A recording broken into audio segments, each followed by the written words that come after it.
Hello everybody, welcome to this new lecture in the quantum mechanics series. इस lecture में हम बात करेंगे पर्टर्बेशन या पर्टर्बेशंस। बहुत सारे अलग अलग केसेस हो सकते हैं of a one dimensional harmonic oscillator. एक वन डायमेंशनल हार्मोनिक ऑसिलेटर को हमने एग्जैक्टली सॉल्व कर रखा है प्रीवियस लेक्चर्स में। ओके, तो अगर उस सिस्टम को हम थोड़ा सी डिस्टर्ब करें, स्मॉल पर्टर्बेशन हम करें और अलग अलग टाइप के पर्टर्बेशन सब अगर इंट्रोड्यूस करेंगे तो उसके एनर्जी लेवल्स किस प्रकार के होते हैं। हम वेव फंक्शन का करेक्शन नहीं निकालेंगे, इन प्रिंसिपल हम उसे भी कर सकते हैं। उनके उसके लिए हमने एक्सप्रेशंस इवेलुएट कर रखे हैं जनरल, जहाँ पे हमने डेवलपमेंट किया था।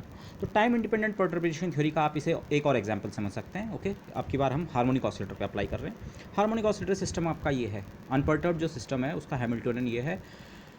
Kinetic energy term, kinetic energy operator p square by 2m और plus half k x square, लेकिन हाफ के एक्स स्क्वायर को हम half m omega square x square classical oscillation frequency और mass of the oscillating particle के term में express करते हैं। तो दिस और ये, तो ये काइनेटिक एनर्जी टर्म प्लस ये अनपर्टर्ब्ड सिस्टम है। और अगर आप इसके पोटेंशियल का ग्राफ प्लॉट करें तो ये एक पैराबोला होता है। Remember this is a parabola जिसका ओरिजिन यहाँ पे है एट एक्स इक्वल टू 0 है, और एक्स इक्वल टू 0 पे पोटेंशियल एनर्जी की वैल्यू भी 0 है। इस ये जो है दिस ओके, मतलब इसका जो मिनिमम वाला पॉइंट है it lies at x equal to 0 v equal to 0।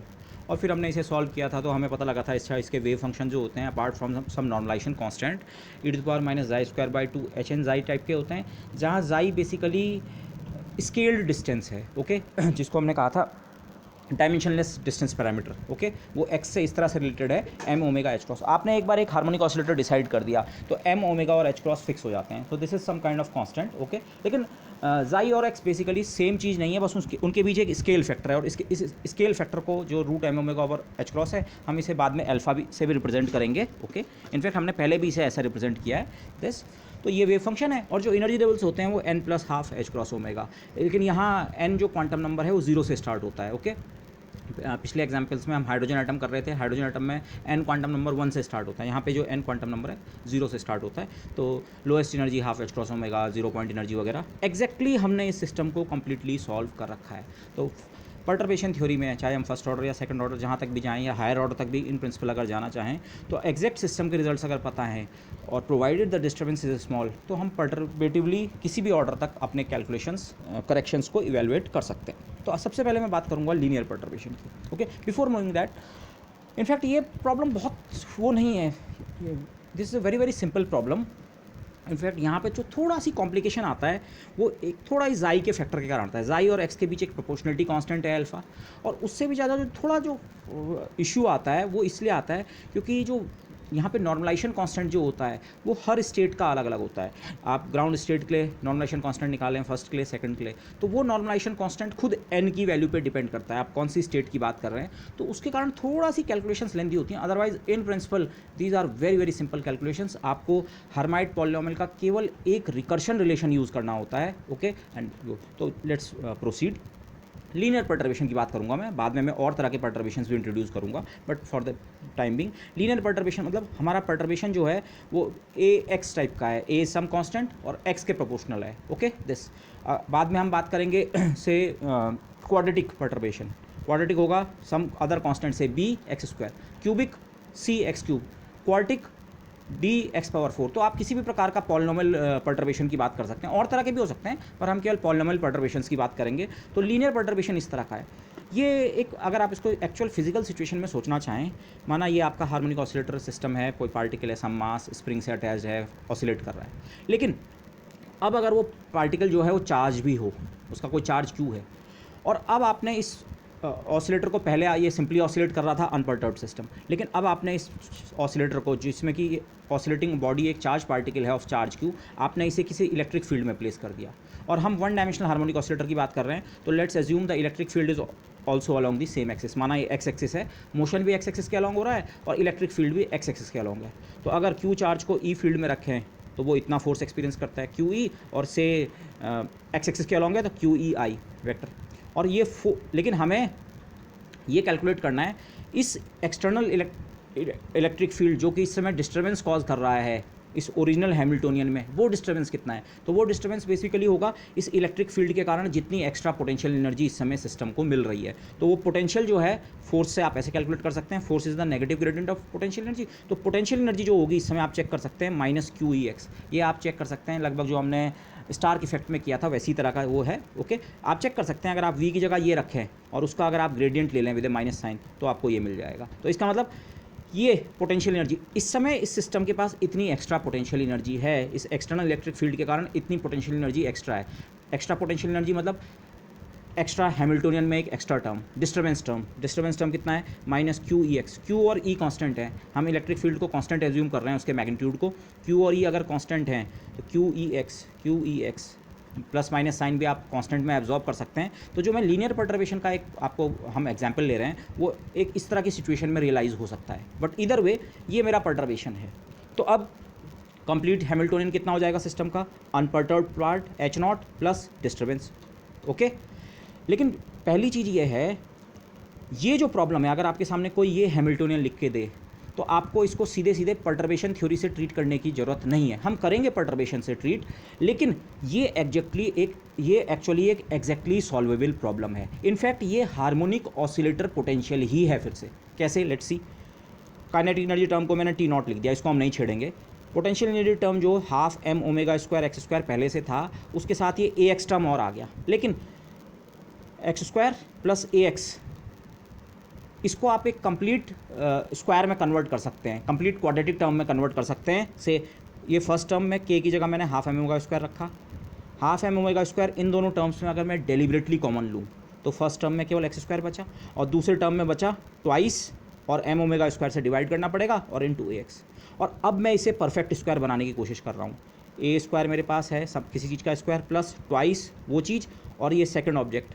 तो अगर मैं इसका स्क्वायर ऐड और सब्ट्रैक्ट कर दूं तो इतना पार्ट मेरा परफेक्ट स्क्वायर बन जाएगा। सो नेक्स्ट स्टेप में मैंने ये किया, kinetic energy term half m omega square common लिया था, x plus a by m omega square का होल स्क्वायर, और ये जो लास्ट टर्म अलग से था इसको मैंने इस बाहर वाले कॉमन से वो मल्टीप्लाई करके अलग से फिर से इवेल्युएट कर दिया दिस। ओके, ये टर्म ओवरऑल एक कांस्टेंट है, टू कांस्टेंट, ए यहाँ परटर्बेशन में जो था वो वाला पार्ट है, ए से is some constant, m is constant, omega is constant, ये सब एक कांस्टेंट है। तो ये टर्म आप देखिए, ये हैमिल्टोनियन जिसे आप एक तरह से सोच रहे थे ये सिस्टम परटर्ब्ड सिस्टम है, डिस्टर्ब्ड सिस्टम है, उसका जो हैमिल्टोनियन है देखिए, kinetic energy term p square by 2m plus half m omega square और x प्लस अगेन ये क्वांटिटी सम कांस्टेंट है, x plus some constant, x plus इस कांस्टेंट को अगर मैं x डैश कह दूं तो ये x डैश का स्क्वायर तो है, तो this plus this minus this, ये एक ओवरऑल कांस्टेंट है। बेसिकली हैमिल्टोनियन होता है एनर्जी में आप एक ओवरऑल कांस्टेंट ऐड या सब्ट्रैक्ट कर रहे हैं। बेसिकली अगर इस हार्मोनिक ऑसिलेटर में भी अगर आप ओवरऑल एनर्जी में एक कांस्टेंट ऐड या सब्ट्रैक्ट करते, माना E n plus half h cross omega में एक सी ऐड कर देते, तो क्या होता, हर एनर्जी लेवल सी ऊपर शिफ्ट हो जाता, सी सब्ट्रैक्ट करते हर एनर्जी लेवल सी नीचे शिफ्ट हो जाता। बेसिकली आपका जिसे हम कहते हैं जीरो ऑफ एनर्जी को शिफ्ट कर रहा है। तो ये वाला टर्म एक ओवरऑल कांस्टेंट है, ये केवल हर लेवल के साथ आएगा, ये केवल ओवरऑल एनर्जी को के ग्राफ के जीरो को शिफ्ट करेगा। और ये वाला टर्म अगर आप देखें, अगर आप केवल इसको देखें, अच्छा अगेन ये एक हार्मोनिक ऑसिलेटर पोटेंशियल ही है, half m omega square, x की जगह एक्स डैश है, एक्स के बजाय अगर प्रॉब्लम को एक्स डैश के टर्म में लिखें तो ये फिर से एक हार्मोनिक ऑसिलेटर ही है। उस हार्मोनिक ऑसिलेटर की ऑसिलेशन फ्रीक्वेंसी अगेन ओमेगा है। किसी हार्मोनिक ऑसिलेटर की एनर्जी केवल ओमेगा पे डिपेंड करती है, तो इस हार्मोनिक ऑसिलेटर की एनर्जी भी केवल किस पे डिपेंड करेगी, ओमेगा पे डिपेंड करेगी। इनफैक्ट अगर केवल इतना होता तो इस वाले हार्मोनिक ऑसिलेटर का एनर्जी का आंसर आपका होता n plus half h cross omega, लेकिन हर एनर्जी लेवल इतना अमाउंट शिफ्ट हो जाएगा, ये जो कांस्टेंट टर्म है इतना शिफ्ट हो जाएगा। तो ये परटर्बेशन इंट्रोड्यूस करने के बावजूद इस सिस्टम का energy nth energy level exactly लिखा जा सकता है। ओके, एक्स की जगह एक्स डैश का क्या फ़र्क पड़ रहा है उसको आप नोट कीजिए। जब half m omega square x square होता पैराबोला है, लेकिन उस पूरा पैराबोला का मिनिमम पॉइंट किस पॉइंट पर लाई करता है, एक्स इक्वल टू 0। इस समय ये एक्स डैश स्क्वायर है, तो इसका जो मिनिमम पॉइंट है वो लाई करेगा at x dash equal to 0, और एक्स डैश हमने इस क्वांटिटी को कहा है, मतलब एक्स के टर्म में अगर आप बात करें एक्स डैश बराबर 0 का मतलब है एक्स के टर्म्स में कौन सा वाला पॉइंट, ये वाला point, a m omega square सब कॉन्स्टेंट है, ये एक्स इक्वल टू कोई नेगेटिव वैल्यू है, ये मिनिमम पॉइंट एक्चुअली इधर शिफ्ट हो गया। एक्चुअली ये ग्राफ भी गड़बड़ है, एक्चुअली ये कर्व हमारा ऐसे शिफ्ट होगा,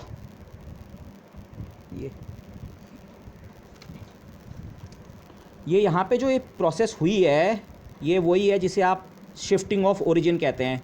कोऑर्डिनेट सिस्टम का ओरिजिन आपने एक्स डायरेक्शन में भी और वाई डायरेक्शन में भी शिफ्ट कर दिया है। ओके, ये शिफ्टिंग ऑफ ओरिजिन है। एक्स डायरेक्शन में आपने इतना शिफ्ट किया है, a over m omega square left की तरफ, और वाई डायरेक्शन में आपने इतना शिफ्ट किया। ये इस वाले को अगर आप इस डायरेक्शन में ले जाएं, एनर्जी की साइड में ले जाएं, तो एनर्जी एक्सिस पे आपने इतना शिफ्ट किया है। तो ये बेसिकली शिफ्टिंग ऑफ ओरिजिन था। तो शिफ्टिंग ऑफ ओरिजिन किया केवल पैराबोला का पैराबोला ही रहा, इस तरह का पर्टर्बेशन ऐड किया, फिर भी बेसिकली आपकी जो प्रॉब्लम है वो हार्मोनिक ऑसिलेटर की ही प्रॉब्लम है। तो इसीलिए आपका आंसर आप देख सकते हैं हार्मोनिक ऑसिलेटर के nth लेवल का आंसर, लेकिन उसमें ये कांस्टेंट टर्म, ये इतना शिफ्ट जो हुआ है, ये शिफ्ट जो कि जिसे मैं सी कह रहा हूँ, सी के बराबर का शिफ्ट। तो ये एग्जैक्टली सॉल्वेबल प्रॉब्लम थी। मुझे कहीं से भी पर्टर्बेशन थ्योरी इस्तेमाल करने की जरूरत वैसे नहीं है, but let's do it via perturbation methods, okay. लेकिन एक चीज़ यहीं से ऑब्जर्व आप कर लें, अगर आप ए को ये समझें कि ये हमारे ऑर्डर ऑफ पर्टर्बेशन को मेज़र कर रहा है, कितना स्ट्रॉन्ग हमारा पर्टर्बेशन है, तो आप देख सकते हैं हमारा जो आंसर है, ओरिजिनल आंसर ये ई एन नॉट है, अनपर्टर्ब्ड सिस्टम के energy level n plus half h cross omega, ये नई nth लेवल की एनर्जी बराबर पुरानी एनर्जी, और ये उसमें करेक्शन टर्म है। लेकिन ये करेक्शन टर्म सीधे ए स्क्वायर ऑर्डर का है, सेकेंड ऑर्डर का है। तो ये अभी हम पर्टर्बेशन थ्योरी में भी देखेंगे, जब हम इसे पर्टर्बेटरी सिस्टम को सॉल्व करेंगे। फर्स्ट ऑर्डर का एनर्जी करेक्शन हमें 0 मिलेगा, और सेकंड ऑर्डर का एनर्जी करेक्शन एग्जैक्टली इतना मिलेगा। So let's do it via the perturbation method. Perturbation method में अगर हम फर्स्ट ऑर्डर करेक्शन निकालना चाहें, तो स्टार्ट करने से पहले मैंने आंसर्स अपने यहाँ पे लिख दिए हैं। हमारा अनपर्टर्ब्ड वाला आंसर nth लेवल का ये है, n plus half h cross omega, E n naught for unperturbed, और साई एन नॉट, nth वाले का अनपर्टर्ब्ड जो वेव फंक्शन है वो है nn सम नॉर्मलाइजेशन कांस्टेंट। ये नॉर्मलाइजेशन कांस्टेंट अभी इंपॉर्टेंट होगा, ओके। इसको मैं अगले पेज पे मैंने लिखा है, ये e⁻⁻² hn xi, ये हमने सॉल्व करके निकाला हुआ है पहले। अनपर्टर्ब्ड हार्मोनिक ऑसिलेटर के वेव फंक्शन यही होता है, ओके। जाई, आप लोग ध्यान करें, जाई इज बेसिकली एक्स को स्केल कर रखा है, डायमेंशनलेस पैरामीटर बना रखा है। इस समय डायमेंशनलेस वगैरह इंपॉर्टेंट नहीं है। Xi basically x into some alpha है, जहाँ एल्फा की value basically root m omega और एच क्रॉस, ओके। ये दो चीज़ें ही इंपॉर्टेंट है, मैं आपको फिर रिपीट कर रहा हूँ।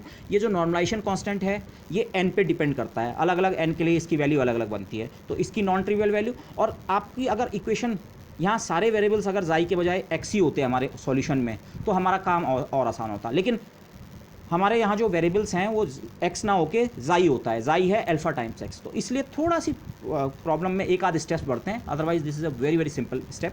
बेसिकली आपको करना क्या है, फर्स्ट ऑर्डर करेक्शन अगर आप निकालने जाएं तो आपको पता है फर्स्ट ऑर्डर का जो एनर्जी करेक्शन होता है nth लेवल का, वो होता है h-nn, the expectation value of the perturbation Hamiltonian in the nth unperturbed state. Short में लिखते हैं, उसका डिराक नोटेशन में ये मीनिंग होता है h' पर्टर्बेशन हैमिल्टोनियन को nth और nth वाली अनपर्टर्ब्ड स्टेट्स के बीच स्क्वीज कर दो, और इसको लास्ट में इवेलुएट करने के लिए आपको इंटीग्रल इवेलुएट करना पड़ता है। तो इंटीग्रल लैंग्वेज में आप जाएं तो n0 nth वाला अनपर्टर्ब्ड वाला वेव फंक्शन, लेकिन डुअल स्टार, फिर h' हमारा है ax, और फिर से nth वाला अनपर्टर्ब्ड वाला वेव फंक्शन साई n0, और इसका इंटीग्रल ओवर dx। इस समय हमारा वन डायमेंशनल केस है, नॉर्मली ये इंटीग्रल डी टाउ होता है, लेकिन वन डायमेंशनल केस में इंटीग्रेशन ओवर dx, और x की रेंज फ्रॉम -∞ टू ∞। तो अब देखिए इशू कहाँ से आ रहा है, इशू कहाँ यहाँ से आ रहा है, ये वेरिएबल तो x और x हैं, लेकिन जो साई के एक्सप्रेशन है वेव फंक्शन के, वो जाई के टर्म में होते हैं। तो यही चीज़ मैं कह रहा हूँ, आपको हमें सारी प्रॉब्लम को जाई के टर्म में लिखना पड़ेगा, ओके। अच्छा, यहाँ पे कुछ चीज़ें हैं, आप इसे इसमें देख सकते हैं, पर मैंने नेक्स्ट पेज पे इनको और प्रॉपर्ली लिखा है। इनफैक्ट आप इनको ना देखें, नेक्स्ट पेज वाले जो हैं, क्योंकि यहाँ मेरे वेरिएबल का नाम गड़बड़ हो रखा है। वेरिएबल का नाम गड़बड़ इस सेंस में, मैंने वेरिएबल का नाम यहाँ x ले रखा है, लेकिन x हमारा यहाँ पहले से किसी और चीज़ का नोटेशन है, तो थोड़ा कन्फ्यूजन रहेगा। तो let's skip this and move here. पहले nth लेवल का जो वेव फंक्शन है, मैं उसे कम्प्लीटली मैंने लिखा है, अब की बार मैंने उसका नॉर्मलाइजेशन फैक्टर भी लिखा है। Some normalization factor Hermite polynomial nth order का इन टर्म्स ऑफ जाई और e⁻⁻⁻²/2। यहाँ आर्ग्यूमेंट हमारा जाई है alpha times x, okay. Normalization constant जो है उसको एक बार आप देखिए, उसका नेचर ये होता है root m omega over h cross 1/√π 1/2 power n factorial n, और फिर इस पूरे फैक्टर का जितना मैंने अभी तक रीड किया, इसका खुद का स्क्वायर रूट होता है, ओके, इस पूरे का। तो नॉर्मलाइजेशन फैक्टर आप देख सकते हैं। चलिए, इतना पार्ट तो इसमें कांस्टेंट है, एम ओमेगा एच क्रॉस और पाई वाला पार्ट, आपने एक बार अपना हार्मोनिक ऑसिलेटर चुन दिया, इतना पार्ट कांस्टेंट है। पर ये 2 पावर n और फैक्टोरियल n का फैक्टर लेवल के हिसाब से ये फैक्टर चेंज हो जाता है। आप n इक्वल टू 3 लेवल की बात कर रहे हैं, ये फैक्टर अलग बनेगा। n इक्वल टू 4 की बात कर रहे हैं, ये फैक्टर अलग बनेगा। तो नॉर्मलाइजेशन फैक्टर जो है ये खुद किस लेवल की बात की जा रही है उस पर डिपेंड करता है। ये आगे हमारे लिए इंपॉर्टेंट होगा दिस, बाकी ये है ओके। तो ये अनपर्टर्ब्ड वाले वेव फंक्शंस ये हैं। इनको मैंने जो कांस्टेंट पार्ट है root m omega over h cross ही हमारा अल्फा होता है, तो इसको अगर मैं अल्फा लिखूँ तो ये अल्फा अपॉन रूट पाई है। तो अल्फा अपॉन रूट पाई की पावर हाफ, उसको अलग कर दिया। ये पार्ट इसलिए अलग किया, हार्मोनिक ऑसिलेटर एक बार पिक कर लिया, हाँ नॉर्मलाइजेशन में इतना पार्ट तो होगा पर ये पार्ट कांस्टेंट है। ये पार्ट n के साथ चेंज होता है। कौन सा? 1/2 पावर n, 1/फैक्टोरियल n का स्क्वायर रूट ओके।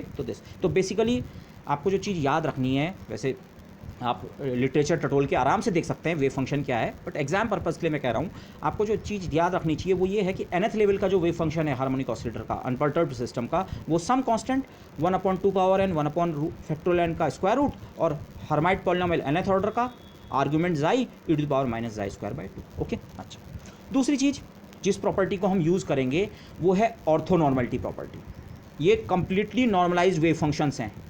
ये नॉर्मलाइजेशन फैक्टर ये इंश्योर करता है कि अगर मैं साई एन जीरो स्टार को साई एम ज़ीरो, और दोनों जाई के फंक्शन के रूप में है लेकिन इंटीग्रेशन एक्स के ऊपर है ओके।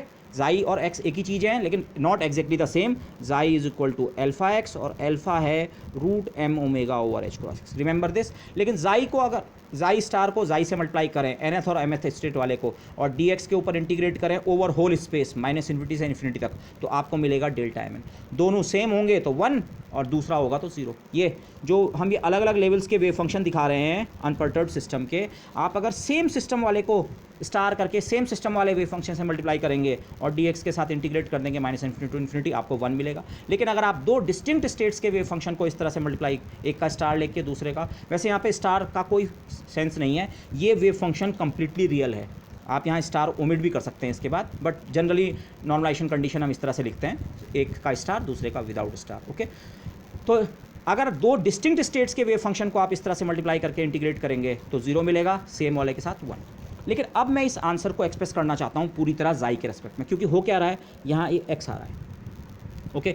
तो अब मैंने क्या किया, ये साई एन ज़ीरो की जगह भी ये वैल्यू रख दी, वो रूट एम ओमेगा और एच क्रॉस का फैक्टर आया ठीक है, उसका खुद का स्क्वायर रूट है, रूट एम ओमेगा और एच क्रॉस है और उसका एक पावर हाफ है। लेकिन यहाँ रूट एम ओमेगा और एच क्रॉस केवल एक ही बार आया, क्यों?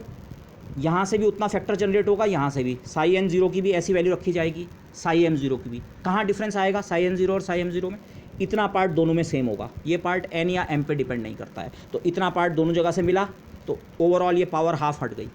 बाकी एक जगह से normalization factor 1/2 power n factorial n, एक जगह से 1/2 पावर m फैक्टोरियल m, तो वो नॉर्मलाइजेशन फैक्टर ये रहे और इनकी पावर हाफ, ओवरऑल इसकी पावर हाफ है।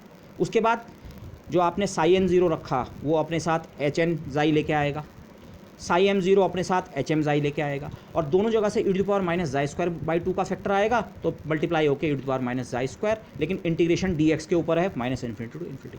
जो नॉर्मलाइजेशन कंडीशन है वो ये है। अब मैं अगर चेंज ऑफ वेरिएबल करूं, और ये चेंज ऑफ वेरिएबल हम आगे भी कई बार करेंगे, x की जगह अगर मैं इस पूरे इंटीग्रेशन को जाई के टर्म में ही लिख दूं ओके, तो x बेसिकली कितना है, जाई upon alpha, alpha is constant, तो dx की जगह हो जाएगा डी जाई अपॉन अल्फा ओके। ये बाहर का फैक्टर भी मेरा अल्फा था, ये भी अल्फा है, अल्फा अल्फा कैंसिल दिस, जितने ये कांस्टेंट्स है। अब यहाँ ये बाकी पार्ट जो है जिसे मैंने इंटीग्रेशन से बाहर ले लिया था, इस सबको अगर मैं राइट हैंड साइड में ट्रांसफ़र कर दूँ, बल्कि मैंने यहाँ पे गलती कर दी थी, ये यहाँ 1 में थे, डिनोमिनेटर में थे, इधर जाके इन्होंने न्यूमिनेटर में जाना था, तो लेकिन मैंने बाद में उनसे करेक्ट कर दिया, ये सब न्यूमिनेटर में ही है ओके राइट हैंड साइड में। तो आपको ये रिलेशन मिल रहा है, अगर हर्माइट पॉलिनोमियल nth ऑर्डर का और हर्माइट पॉलिनोमियल mth ऑर्डर का, अब सारी इक्वेशन जाई के टर्म में, तो हो सकता है मैं अब ये ना भी लिखूँ ओके। यहाँ तक तो लिखना थोड़ा ज़रूरी था क्योंकि हर्माइट पॉलिनोमियल का आर्गुमेंट तो जाई था और इंटीग्रेशन का वेरिएबल x था, लेकिन इस पॉइंट के बाद सब कुछ को मैंने जाई के टर्म में एक्सप्रेस कर दिया है। हाँ, और एक पॉइंट और ध्यान रखिए, जाई और x को इंडिपेंडेंट जो इंटीग्रेशन वेरिएबल है उसको x की जगह जाई रखने से इंटीग्रेशन की लिमिट्स पे कोई फ़र्क नहीं पड़ता है। जब x इन्फिनिटी है तो जाई भी इन्फिनिटी है, और जब x -इन्फिनिटी है तो जाई भी -इन्फिनिटी है ओके। तो इंटीग्रेशन के लिमिट्स पे फ़र्क नहीं पड़ा। लेकिन अब क्या हुआ, ये इनफैक्ट जैसे मैंने यहाँ पे लिखा है एच एन का मैंने आर्ग्यूमेंट ही लिखा, पूरी इक्वेशन जाई के टर्म में, हर्माइट पॉलिनोमियल nth ऑर्डर का, हर्माइट पॉलिनोमियल mth ऑर्डर का मल्टीप्लाई करें e⁻⁻² के फैक्टर के साथ डी जाई, जिसे हम वेट फैक्टर कहते हैं, तो माइनस इन्फिनिटी तक इंटीग्रल कितना मिलता है, इतना पार्ट तो मिलता ही मिलता है, इसको तो अभी भूल जाओ। पहली चीज़ है डेल्टा एम एन। अगर एन और एम आपने सेम हर्माइट पॉलिनोमियल्स को मल्टीप्लाई नहीं किया होगा तो आंसर 0 मिलेगा, सेम वालों को मल्टीप्लाई किया होगा तो आंसर आपका सर्वाइव करेगा, तब डेल्टा एम एन 1 होगा और तब आंसर आपका इतना बचेगा। अब यहाँ से इतना कैसे बना, देखो एक फैक्टर आपके पास 2 पावर n था, एक 2 पावर m था, यहाँ देखिए राइट हैंड साइड में जाकर ये आ गया, एक फैक्टर फैक्टोरियल n था, एक फैक्टोरियल m, बाद में ये दोनों एक ही रह गए। कैसे, डेल्टा एम एन को ध्यान करो, डेल्टा एम एन क्या करता है, जब डेल्टा एम एन सर्वाइव करता है, जब कंट्रीब्यूट करता है, या तो ये 0 कंट्रीब्यूट करेगा, अगर ये 0 कंट्रीब्यूट करेगा तो यहाँ भी 0 कंट्रीब्यूट करेगा, ओवरऑल राइट हैंड साइड को 0 ही बना देगा। लेकिन अगर ये 1 कंट्रीब्यूट करेगा तो ये 1 कब बनेगा, जब m की वैल्यू खुद कितने के बराबर होगी, n की। तो उस वाले केस को अगर आप ध्यान करें कि हाँ जब ये नॉन जीरो वैल्यू देगा तो m खुद कितने के बराबर होगा, n। तो m अगर n के बराबर आप रख दें, उस केस का ध्यान रखते हुए, तो 2 पावर n और उसका स्क्वायर रूट, तो 2 पावर n का केवल फैक्टर, फैक्टोरियल n 2 बार और फिर उसका स्क्वायर रूट, तो फैक्टोरियल। तो डेल्टा एम एन की प्रॉपर्टी को यूज़ करके मैं यहाँ से यहाँ आया हूँ। ओके, डेल्टा एम एन या तो 0 होगा, तब तो चाहे ये लिखो चाहे ये लिखो, इंटू 0 के कारण 0 हो जाएगा, और जब डेल्टा एम एन 1 होगा, 1 वो तभी होगा जब m की वैल्यू n के बराबर होगी। सो दिस, तो यही चीज़ है, ये हाइड्रोजन एटम के वेव फंक्शंस की ऑर्थोनॉर्मलिटी प्रॉपर्टी ही आप इसे कह सकते हैं। लेकिन इस समय इसे हर्माइट पॉलिनोमियल्स के टर्म में लिखा हुआ है कि हर्माइट पॉलिनोमियल nth ऑर्डर और mth ऑर्डर और इस वेट फैक्टर के साथ मल्टीप्लाई करें तो इतना बनता है। ओके, ये चीज़ हमारे लिए बार बार काम आएगी। और अगर आप इस चीज़ को क्लोजली ऑब्जर्व करें, ये हमारा ऑलमोस्ट नॉर्मलाइजेशन फैक्टर का स्क्वायर है डिनोमिनेटर में, अल्फा और नॉर्मलाइजेशन फैक्टर की जो मैंने आपको वैल्यू पहले नोट करा रखी है, ये नॉर्मलाइजेशन फैक्टर की वैल्यू है, और नॉर्मलाइजेशन फैक्टर में ये वाला पार्ट हमारा अल्फा होता है। ओके, नॉर्मलाइजेशन फैक्टर ये स्क्वायर रूट वाला पार्ट है 1/2 के साथ वाला। तो अगर आप इसके टर्म में इस राइट हैंड साइड को लिखें तो ये राइट हैंड साइड बनता है alpha over nn square delta M n, alpha root m omega और h cross nn nth level का जो नॉर्मलाइजेशन फैक्टर होता है। ओके, जो कि इतने के बराबर है, इतने के बराबर, दिस। ओके, तो ये क्योंकि मुझे इस रिलेशन की बार बार ज़रूरत पड़ेगी, ये रिलेशन बेसिकली बता क्या रहा है। इनफैक्ट आपने हर्माइट पॉलिनोमियल्स मैथमेटिकल फिजिक्स में पढ़े होंगे, जैसे किसी भी स्पेशल फंक्शन की लेजेंड्रे पॉलिनोमियल्स हों या दूसरे पॉलिनोमियल्स हों, उनकी हम ऑर्थोनॉर्मलिटी प्रॉपर्टी स्टडी करते हैं। तो ये हर्माइट पॉलिनोमियल्स की बेसिकली ऑर्थोनॉर्मलिटी प्रॉपर्टी है, एक ऑर्डर का हर्माइट पॉलिनोमियल इंटू दूसरे ऑर्डर का हर्माइट पॉलिनोमियल, और उनके इंटीग्रेशन को लेकिन साथ में एक वेट फैक्टर लें e⁻⁻² का, तो ये इंटीग्रल तभी सर्वाइव करता है जब ये दोनों सेम ऑर्डर के हर्माइट पॉलिनोमियल हो, n बराबर m होगा तब इंटीग्रल सर्वाइव करेगा, और अगर दोनों अलग अलग होंगे तो इंटीग्रल कितना हो जाएगा, 0। ये हर्माइट्स की ऑर्थोनॉर्मलिटी प्रॉपर्टी है। तो the point I wants to emphasize, ये हम बार बार यूज़ करेंगे, लेकिन ये प्रॉपर्टी बेसिकली वेव फंक्शन की ऑर्थोनॉर्मलिटी प्रॉपर्टी ही है इस केस में। अब ये क्यों हमने किया, हाँ, और एक और रिलेशन जिसकी मुझे बार बार ज़रूरत पड़ेगी, एक आपको अगेन मैं रिमाइंड करूँगा, एक आपको ये याद रखना है, जाई और एक्स अलग अलग चीज़ें हैं, और अलग अलग लेवल्स का जो नॉर्मलाइजेशन फैक्टर है वो अलग अलग है। आप उसे ऐसे भी याद रख सकते हैं, नॉर्मलाइजेशन फैक्टर बेसिकली कितना है, constant, some constant 1/2 power n 1/n का स्क्वायर रूट। नॉर्मलाइजेशन फैक्टर आपको इतना ध्यान रखना है, बाकी हर्माइट पॉलिनोमियल और e⁻⁻² तो वेव फंक्शन में होता ही होता है, ये हो गया। और लास्ट चीज़ एक जो ध्यान रखनी है, हर्माइट पॉलिनोमियल्स की जो ऑर्थोनॉर्मलिटी प्रॉपर्टी है, नॉर्मलाइजेशन कांस्टेंट और अल्फा के टर्म में वो इस प्रकार से लिखी जाती है। ओके, दूसरी एक और चीज़ जो हमें याद रखने की, अगेन हर्माइट पॉलिनोमियल्स जब आपने स्टडी किए होंगे, उसके जनरेटिंग फंक्शन वगैरह बाकी प्रॉपर्टीज़, उसके बहुत सारे रिकर्शन रिलेशन मिलते हैं। एक पर्टिकुलर रिकर्शन रिलेशन जो हमारे काम का है वो ये है, माना आपके पास हर्माइट पॉलिनोमियल है nth ऑर्डर का, लेकिन उसके बाद अगर आपने उसे जाई से मल्टीप्लाई किया और 2 का एक फैक्टर और मल्टीप्लाई किया, तो मैथमेटिकली ये टर्म बराबर होता है n+1th ऑर्डर के हर्माइट पॉलिनोमियल और प्लस n-1th ऑर्डर के हर्माइट पॉलिनोमियल, लेकिन इसके साथ 2n का फैक्टर। अब मैं इसे एक एग्जांपल से समझाऊं तो शायद ज़्यादा क्लियर होगा। माना आप 7th ऑर्डर के हर्माइट पॉलिनोमियल की बात कर रहे हैं, और आप इसे हार्मोनिक ऑसिलेटर के टर्म्स में भी सोचने की कोशिश करें। 7th ऑर्डर का हर्माइट पॉलिनोमियल कहाँ आएगा, 7th H7 आएगा जब आप 7th वाले लेवल का वेव फंक्शन निकाल रहे होंगे। बाकी नॉर्मलाइजेशन फैक्टर थोड़ा चेंज होगा, लेकिन बेसिकली H7 आएगा साई 7 में, ये फैक्टर तो हमेशा रहेगा e⁻⁻²/2। तो H7 बेसिकली साई 7 में आएगा। जब आप हार्मोनिक ऑसिलेटर के 7th लेवल की बात कर रहे हैं तब बेसिकली आप H7 की बात कर रहे हैं। तो मैं कई बार ऐसे भी बोल सकता हूँ H7 मतलब ये, वैसे तो ये साई 7 है, 7th लेवल का वेव फंक्शन, इसके साथ नॉर्मलाइजेशन फैक्टर भी है, तब हर्माइट पॉलिनोमियल है, तब e⁻⁻²/2, पर बेसिक चीज़ हर्माइट पॉलिनोमियल। ये जब मैं H7 की बात कर रहा हूँ, एक तरह से मैं हार्मोनिक ऑसिलेटर के 7th लेवल के बारे में सोच रहा हूँ।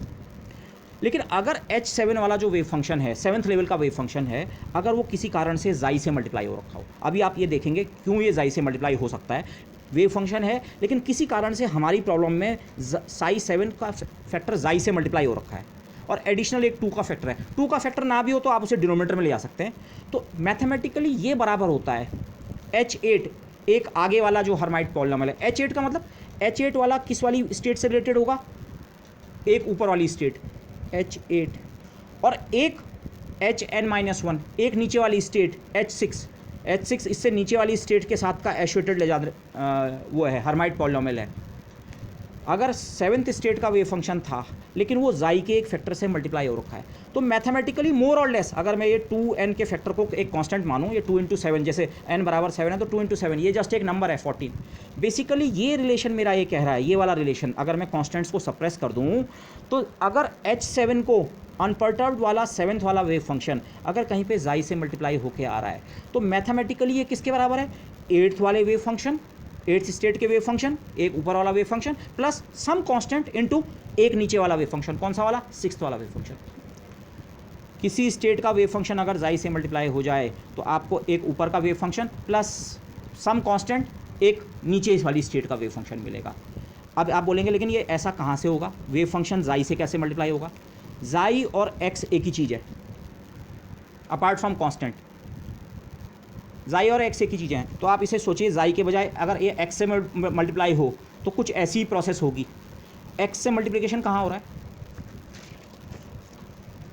यहाँ देख लीजिए। अगर ये बीच में ये टर्म नहीं होता तो ऑर्थोनॉर्मलिटी के कारण ये इंटीग्रल 1 होता। अच्छा साइन 0 स्टार साइन 0, अरे same integral, same wave function से कि कॉम्प्लेक्स कॉन्जुगेट से मल्टीप्लाई होकर इंटीग्रेट हो रहा है, इंटीग्रेशन 1। लेकिन अब की बार ये सेम नहीं है। तो अब एक्स या जाई टाइम्स साइन 0, इसको आप इस प्रॉपर्टी से अगर रिप्लेस कर दें, राइट हैंड साइड में कहीं भी एक्स या जाई नहीं है। अब ये प्योरली केवल वेव फंक्शंस हैं, 8th और 6th वाला, लेकिन प्योरली वेव फंक्शन है। तो अब ये ट्रिक हम यहाँ बार बार यूज़ करेंगे। ये पर्टर्बेशन बेसिकली कांस्टेंट को तो आप इंटीग्रेशन से बाहर ले सकते हैं। पर्टर्बेशन बेसिकली अपने साथ एक एक्स या जाई का टर्म ला रहा है। जाई के टर्म को वेव फंक्शन से मल्टीप्लाई करें तो मैथमेटिकली वो कितने के बराबर होता है, जाई को अगर आप nth लेवल के वेव फंक्शन से मल्टीप्लाई करें तो मैथमेटिकली वो बराबर होगा n+1th लेवल का wave function plus n-1th level का वेव फंक्शन। उसके बाद इसके साथ उसकी ऑर्थोनॉर्मलिटी को यूज़ करें तो हम अपने आंसर को निकाल सकते हैं। तो यही हमने करना है, तो इसलिए ये प्रॉपर्टीज़ इंपॉर्टेंट है। Okay, remember this property. अब लेट्स डू दिस। लेकिन फर्स्ट ऑर्डर करेक्शन मैंने यहाँ तक कहा मैं फर्स्ट ऑर्डर करेक्शन निकालूंगा, और फर्स्ट ऑर्डर करेक्शन कितना होता है H-n। लेकिन इसके बाद मैंने सेकंड ऑर्डर करेक्शन भी निकालना है, और सेकंड ऑर्डर करेक्शन में हमें ज़रूरत पड़ती है H-n की ज़रूरत नहीं पड़ती है, हमें ज़रूरत पड़ती है H-mn, general matrix element mth और nth स्टेट के बीच। अगर मैं m की जगह n रख दूंगा तो H-nn भी बन जाएगा, और जनरल तो अगर मैं H-nn के बजाय अभी अपना ध्यान लगा रहा हूँ इस पर H-mn, बाद में मैं m को n रख दूंगा तो H-nn भी निकल आएगा। तो पहले ये निकाल लेते हैं, क्योंकि ये वाला टर्म जो है मैं अगर एक बार निकाल लूँगा तो ये मेरा फर्स्ट ऑर्डर पर्टर्बेशन के आंसर में भी मदद करेगा और सेकंड वाले में मदद करेगा। तो ये तो H-mn का मतलब क्या है, H- पर्टर्बेशन हैमिल्टनियन को mth और nth अनपर्टर्ब्ड स्टेट के बीच स्क्वीज़ करो। इंटीग्रल फॉर्म में इसका मतलब mth वाला अनपर्टर्ब्ड वेव फंक्शन जो कि जाई का फंक्शन है, H' है ax, और nth वाला unperturbed wave function. Integration dx के ऊपर है, इंटीग्रेशन जाई के ऊपर नहीं होता है। इंटीग्रेशन जो हमारा कोऑर्डिनेट्स है that runs from -∞ to +∞, x coordinate, तो x के ऊपर integration over whole space -∞ to ∞। पूरी इक्वेशन में वेरिएबल्स मिक्स हो रखे हैं, जाई भी है और x भी है। सारी इक्वेशन को जाई के टर्म में लिख दो। कैसे, dx की जगह dξ/α। रिमेंबर दिस, मैं यहाँ पे फिर से लिख रहा हूँ, जाई है अल्फ़ा टाइम्स x, अल्फ़ा है √m और h क्रॉस। अल्फ़ा की एक्चुअल वैल्यू अभी इंपॉर्टेंट नहीं है, अल्फ़ा इज सम कांस्टेंट, तो dx की जगह dξ/α। बीच में ये ax था, इसकी जगह पे a⁻∠α, ये हो गया। बाकी mth स्टेट का अनपर्टर्ब्ड वेव फंक्शन इस फॉर्म में लिख दो। अभी नॉर्मलाइजेशन कांस्टेंट रखने की जरूरत नहीं है। mth वाला है तो nm hm e⁻⁻² nm hm e⁻⁻²। सब कुछ रियल है, इसलिए स्टार का कोई फ़र्क नहीं पड़ेगा। पहले बार मैंने लिख दिया, उसके बाद कॉम्प्लेक्स कॉन्जुगेट का कोई फ़र्क नहीं। ये बीच वाला H' जिसको हमने जाई के टर्म में लिख दिया है। nth वाला वेव फंक्शन ये रहा, नॉर्मलाइजेशन कांस्टेंट nth लेवल का, हर्माइट पॉलिनोमियल nth वाला e to the power minus जाई स्क्वायर बाई टू। कॉन्स्टेंट्स को इंटीग्रेशन से बाहर निकाल दो, nm nn दोनों नॉर्मलाइजेशन कांस्टेंट, a ये भी कांस्टेंट, अल्फा अल्फा दो जगह अल्फा अल्फा स्क्वायर, ये कांस्टेंट्स इंटीग्रेशन से बाहर। बाकी जो पार्ट बचा, और हाँ अगेन ये वेरिएबल चेंज करने से, x की जगह जाई चेंज करने से इंटीग्रेशन की लिमिट्स पे कोई फ़र्क नहीं पड़ेगा, क्योंकि integration minus infinity to infinity है। उसे x के टर्म में लिखो तभी भी रेंज यही है, और जाई के टर्म में लिखो तभी भी दिस। तो अब मेरा इंटीग्रेशन प्लीज़ चेक कीजिए कितना हो गया। कॉन्स्टेंट्स बाहर आ गए, अब अंदर क्या बचा, हर्माइट पॉलिनोमियल mth ऑर्डर का HM जाई, बीच में एक जाई का फैक्टर बचा हुआ है, a और अल्फा तो बाहर निकल गए, एक जाई का फैक्टर बचा हुआ है परटर्बेशन के कारण, और एक HN जाई, और उसके अलावा e to the power minus जाई स्क्वायर बाई टू माइनस जाई स्क्वायर बाई टू एक एक वेव फंक्शन में आए और मल्टीप्लाई होकर e to the power minus जाई स्क्वायर। अगेन मैं रिपीट करूँगा, अगर ये बीच में जाई नहीं होता, अगर ये बीच में जाई नहीं होता तो इसको और इसको कंपेयर करो, HM HN e to the power minus zero, HN HM e to the power minus जाई स्क्वायर। आप पे ऑर्थोनॉर्मलिटी रिलेशन इस्तेमाल करने के लिए सीधे सीधे सब कुछ तैयार था, पर नहीं, अभी यहाँ बीच में एक जाई का फैक्टर मल्टीप्लाइंग है। ये जाई कहाँ से आया, कॉन्स्टेंट्स वगैरह भूल जाओ, ये जाई बेसिकली पर्टर्बेशन, बीच में h डैश होता है, h डैश है अपने साथ एक x लाता है, x मतलब जाई ये।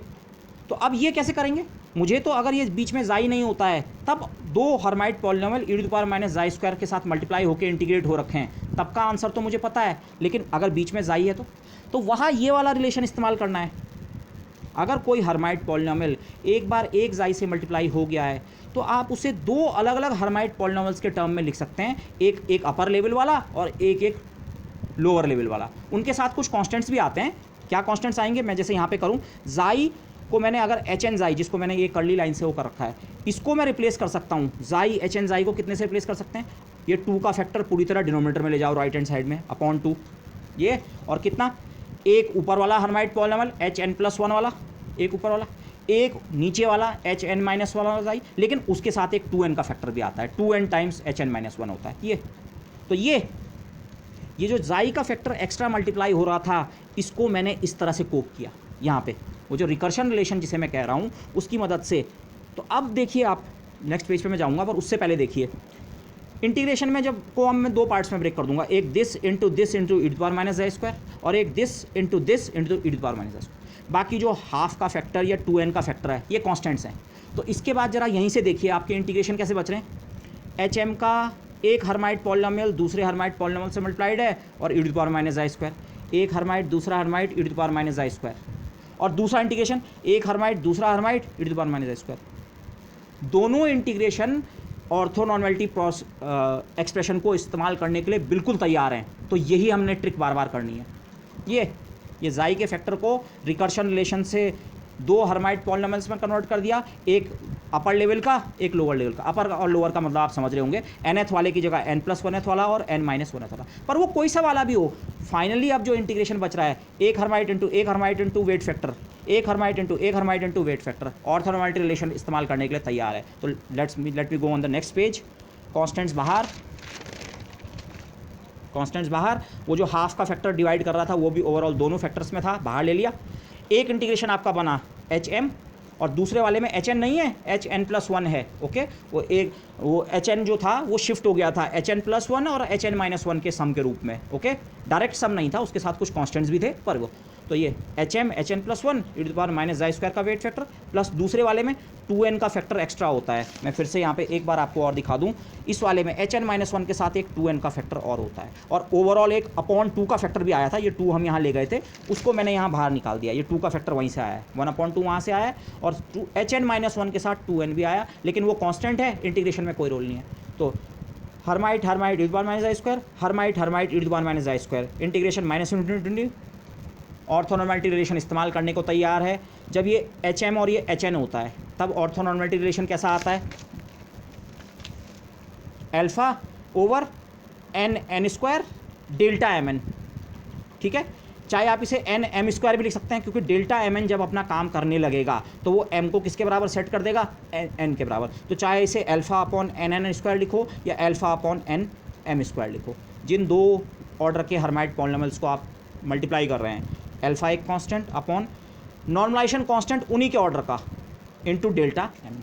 तो यहाँ अगर वो ऑर्थोनॉर्मलिटी रिलेशन यहाँ यूज़ करूँ तो ये integral alpha upon n m का स्क्वायर, लेकिन डेल्टा किसका, एम और एन का नहीं, एन की जगह यहाँ इस समय n+1 है, delta M N plus. Normally delta में हम कॉमा नहीं लगाते हैं, पर यहाँ क्लैरिटी के लिए मैंने डेल्टा के जो दो आर्ग्यूमेंट्स हैं उनके बीच में कॉमा लगाया। नॉर्मली हम डेल्टा फंक्शन हमेशा सिंपली ऐसे लिख देते हैं, डेल्टा एम एन लिख रहे हैं तो डेल्टा एम एन, लेकिन यहाँ डेल्टा एम n+1 लिखना चाह रहा हूँ मैं, तो या तो मुझे थोड़ा गैप देना पड़ेगा या कॉमा लगा के पता लग जाता है। मतलब डेल्टा एम एन का मतलब क्या होता है, ये तब सर्वाइव करेगा, ये 1 तब होगा जब m बराबर क्या होगा n, माना दोनों 7 हैं दोनों 6 हैं तब ठीक है 1, अदरवाइज 0। लेकिन डेल्टा एम n+1 का मतलब क्या है, ये वाला डेल्टा फंक्शन तब सर्वाइव करेगा, इसकी वैल्यू 1 तब होगी जब m बराबर क्या होगा n+1। m और n के सेम होने के केस में ये कंडीशन फॉलो नहीं हो सकती। ये वाला डेल्टा फंक्शन ये नहीं चेक करेगा कि m और n सेम होने चाहिए, ये तो ये चेक करेगा क्या m n से एक ज़्यादा है। Be careful about this, okay. तो दिस तो ये तो ऑर्थोनॉर्मलिटी रिलेशन यहाँ यूज़ किया, alpha over n m square. मैं इस m की जगह n+1 भी लिख सकता था, नॉर्मलाइजेशन फैक्टर लेंगे किस लेवल का, n+1th लेवल का, लेकिन n+1th लिखो या m लिखो, क्योंकि डेल्टा फंक्शन जब ऑपरेट होगा वो n+1 को किसके बराबर चेक करेगा, m के बराबर। तो सिंपल है, ज़्यादा नॉर्मलाइजेशन फैक्टर कौन से लेवल का, mth लेवल का और उसका स्क्वायर। ये कहाँ से आया, ये यहाँ से आया है, ये relation, okay. Similarly second factor, उसमें 2n का फैक्टर एक्स्ट्रा था, हर्माइट पॉलीनॉमियल mth ऑर्डर का, लेकिन वो nth ऑर्डर वाले से मल्टीप्लाई नहीं है, n-1th वाले के साथ मल्टीप्लाइड है। तो answer alpha upon normalization factor mth order का, लेकिन डेल्टा फंक्शन किसका, क्रॉनिकल डेल्टा कौन सा वाला, mth और n-1th का।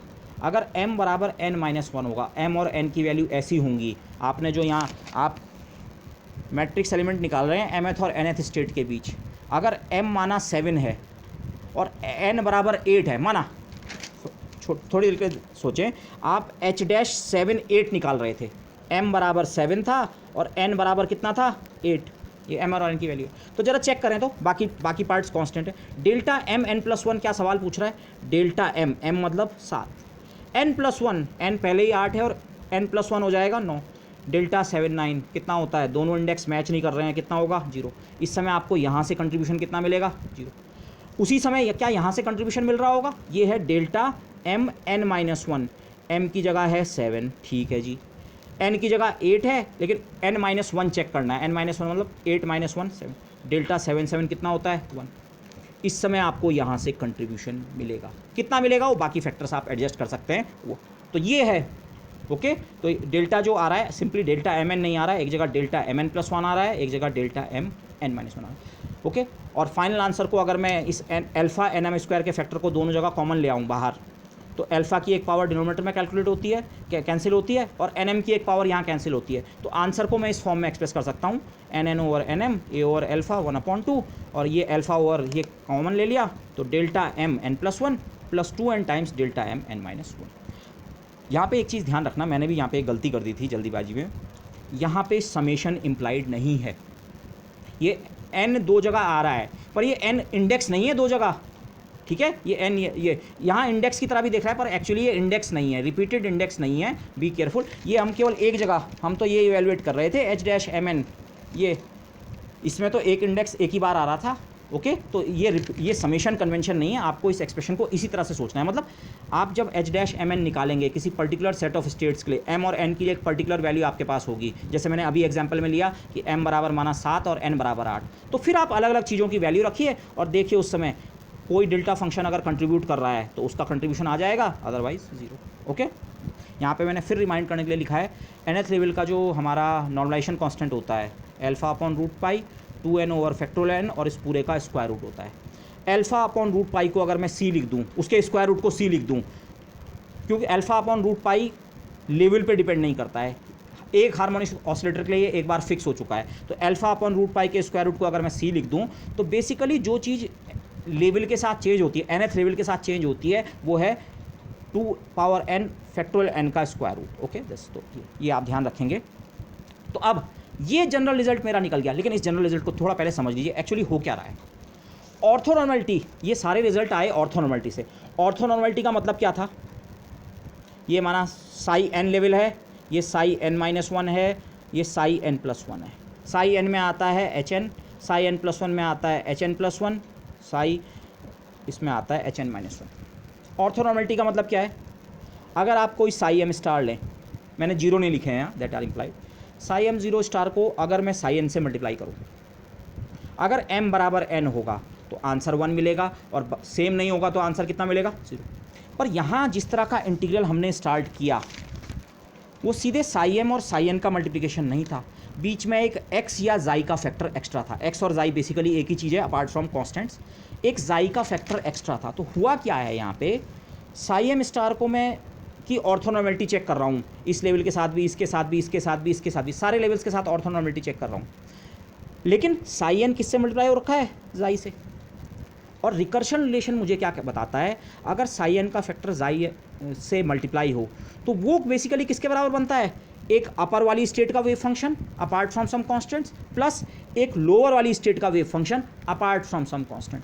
जाई टाइम्स साई एन बराबर, जाई टाइम्स साई एन बराबर होता है some constants into psi n plus 1 plus some constants into psi n minus 1। Basically psi के बजाय ये एक्सप्रेशन हर्माइट पॉलिनॉमियल के टर्म में है, पर साई के लिए भी एक्सटेंड होता है। ये जाई साई एन, ये वाला आप दिस इंटू दिस कर रहे थे, लेकिन इसके बजाय अब ये आ गया, तो अब आप साई एम को किसके साथ मल्टीप्लाई करके टेस्ट कर रहे हैं? या तो साई एन प्लस 1 के साथ, या किसके साथ? साई एन माइनस 1 के साथ। एक अपर, ओरिजिनली तो आप इसको और इसको nth वाले से मल्टीप्लाई कर रहे थे, लेकिन ये वाला खुद जाई से मल्टीप्लाइड है। तो अब मैथमेटिक्स ने कहा अच्छा इस जाई साई एन को भूल जाओ, इसकी बजाय एक बार अपर स्टेट लो, एक टर्म अपर स्टेट का लो और एक टर्म लो लोअर स्टेट का। तो साई एम एक बार अपर स्टेट के साथ ऑर्थोनॉर्मलिटी चेक कर रहा है और साई एम एक बार लोअर स्टेट के साथ ऑर्थोनॉर्मलिटी चेक कर रहा है। इसके साथ ऑर्थोनॉर्मलिटी बिहेवियर 1 कब देगा? जब m मैच करेगा n+1 से, और इसके साथ ऑर्थोनॉर्मलिटी बिहेवियर 1 कब देगा? जब m मैच करेगा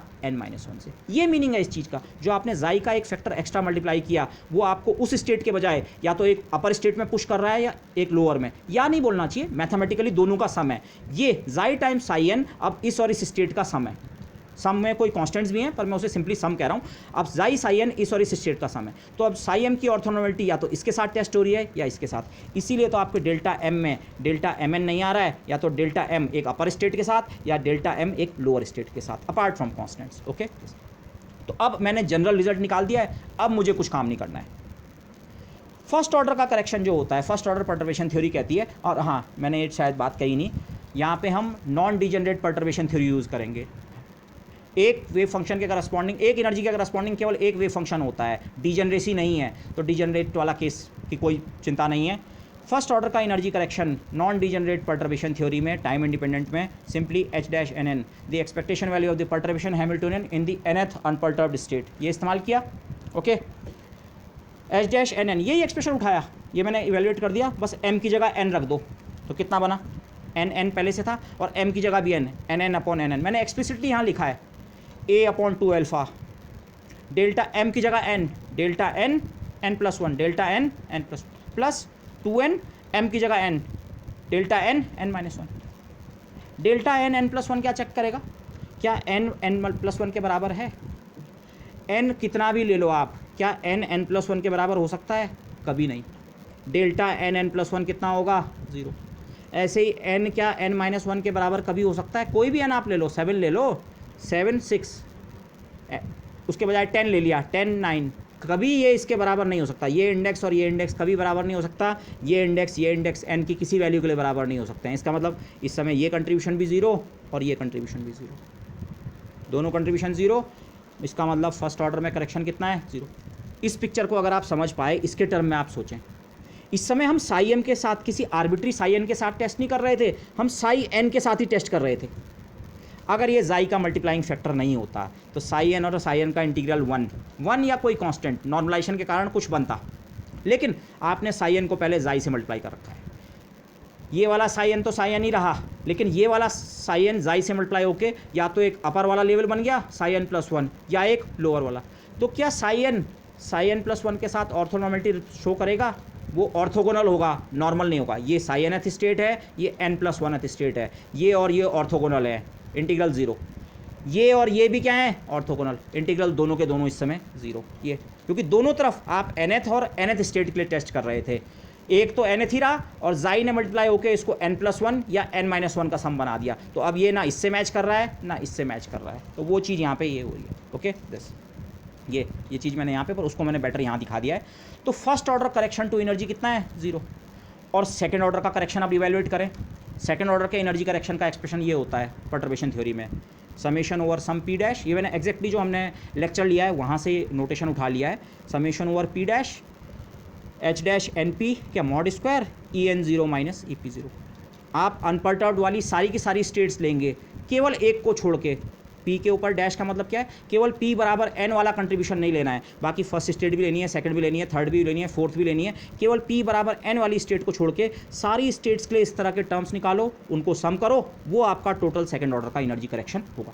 पी के बजाय मैंने यहाँ इंडेक्स का नाम m रख दिया, इंडेक्स डमी होता है वैसे भी आपको पता है, पी के बजाय m, क्यों, क्योंकि मैंने एच डैश mn इवेलुएट कर रखा है, तो ये n की जगह m आ जाएगा, तो सीधे मैं एक्सप्रेशन को कॉपी कर सकूंगा, तो वही एक्सप्रेशन मैंने m के टर्म में लिख दिया, summation m dash h dash mn square. मैंने मॉड स्क्वायर हटा दिया, क्यों, h डैश nm और h डैश, नॉर्मली आपका जो रिलेशन है वो ये है, h डैश mn और h डैश nm में नॉर्मली आपके बीच एक स्टार का अंतर होगा। अगर आप mth nth स्टेट के का बीच का एलिमेंट निकालते हैं या nth mth के बीच का निकालते हैं, दोनों एक दूसरे के कॉम्प्लेक्स कॉन्जुगेट होंगे।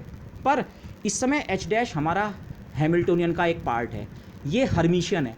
हर्मिशियन वाले केस में ये दोनों बराबर होते हैं, चाहे ये निकालो चाहे ये निकालो, ये दोनों क्या बनेंगे, बराबर बनेंगे। तो इसलिए ना मुझे इस कॉम्प्लेक्स मॉड स्क्वायर की ज़रूरत है, और चाहे मैं h डैश np लिखूँ या np की जगह अब nm हो गया, चाहे nm लिखूँ चाहे mn लिखूँ, एक ही बात है। ओके, इट डजंट मैटर, वो चीज़ आप यहाँ से भी बेटर देख सकते हैं। ओके दिस, तो ये हो गया this H dash mn square over EN0 minus EM0 square. Okay अच्छा, m डैश का मतलब अगेन रिपीट करूँगा, m की वैल्यू n के बराबर नहीं हो सकती है, उसके अलावा बाकी सारे कॉम्बिनेशंस लेने हैं। लेकिन आप ज़रा इसको चेक कीजिए, एच डैश mn में m की कौन सी वैल्यू के लिए कंट्रीब्यूशन मिलता है, क्योंकि यहाँ आपको m की वैल्यूज़ के ऊपर सम करना है, एक बार 1 भी लेना है, 2 भी लेना है, 3 भी लेना है, पॉसिबली n को छोड़ के बाकी सारी वैल्यू लेनी है, n-2 भी लेनी है, n-1 भी लेनी है, n नहीं लेनी है। आप इस तरह सोचिए, m के पास ये सारी चॉइसेस हैं, m के ऊपर सम है, 1 भी जाएगा, 2 भी जाएगा, 3 भी जाएगा, 4 भी जाएगा,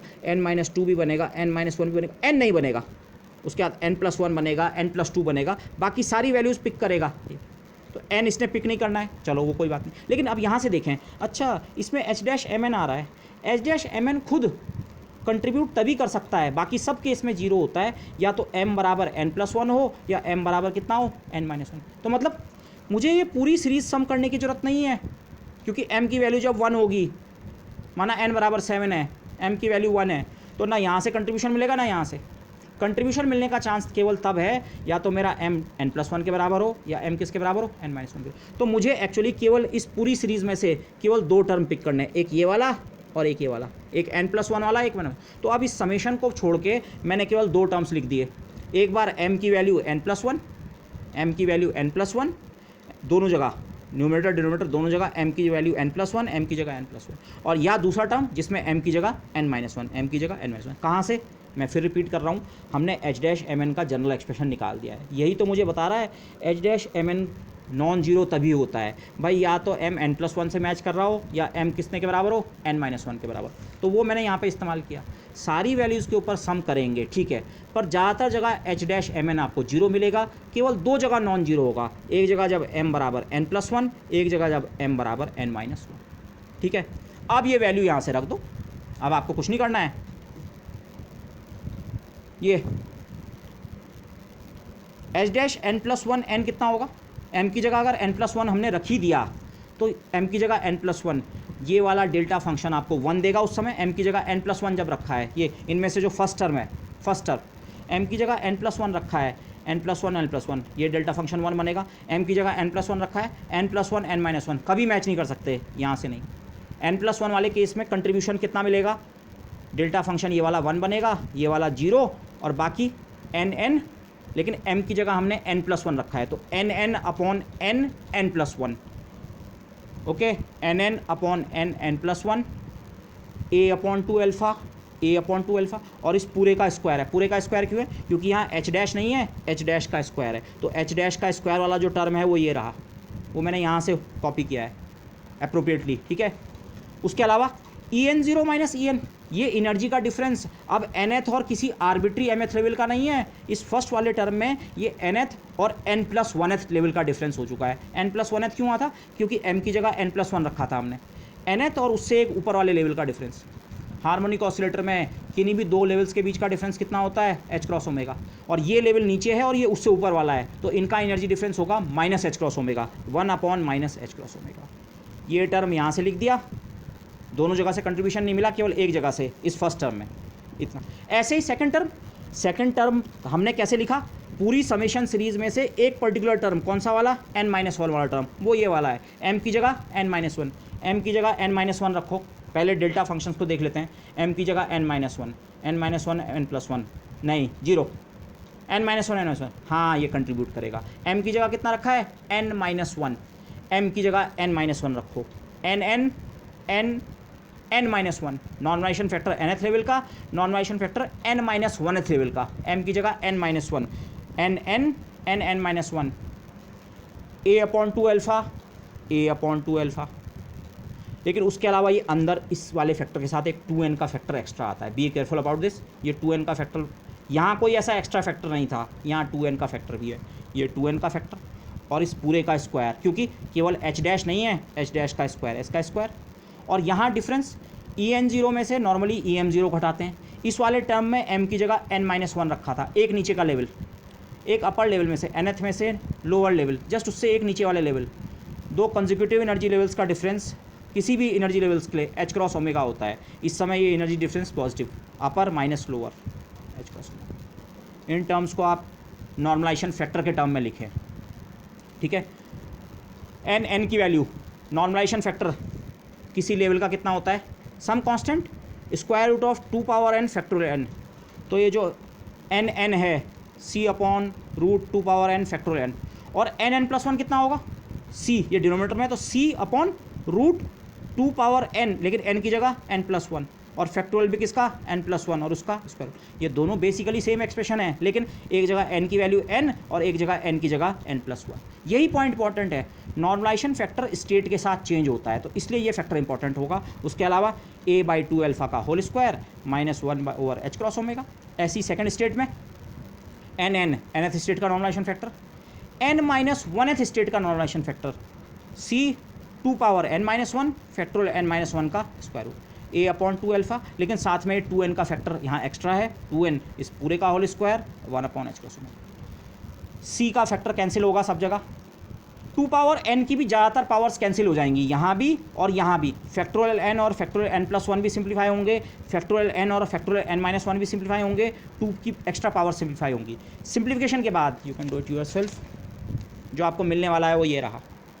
फर्स्ट वाले में केवल ये √2n+1 a/2 alpha square this, ये आप खुद कीजिए, ऐसे बोल के कोई फ़ायदा नहीं होने वाला, 1/, दिस। लेकिन यहाँ 1/√2n और ये 2n का फैक्टर एक एक्स्ट्रा हमारे साथ चल रहा था, जो लोअर स्टेट के उसके फैक्टर के साथ मल्टीप्लाई होता है।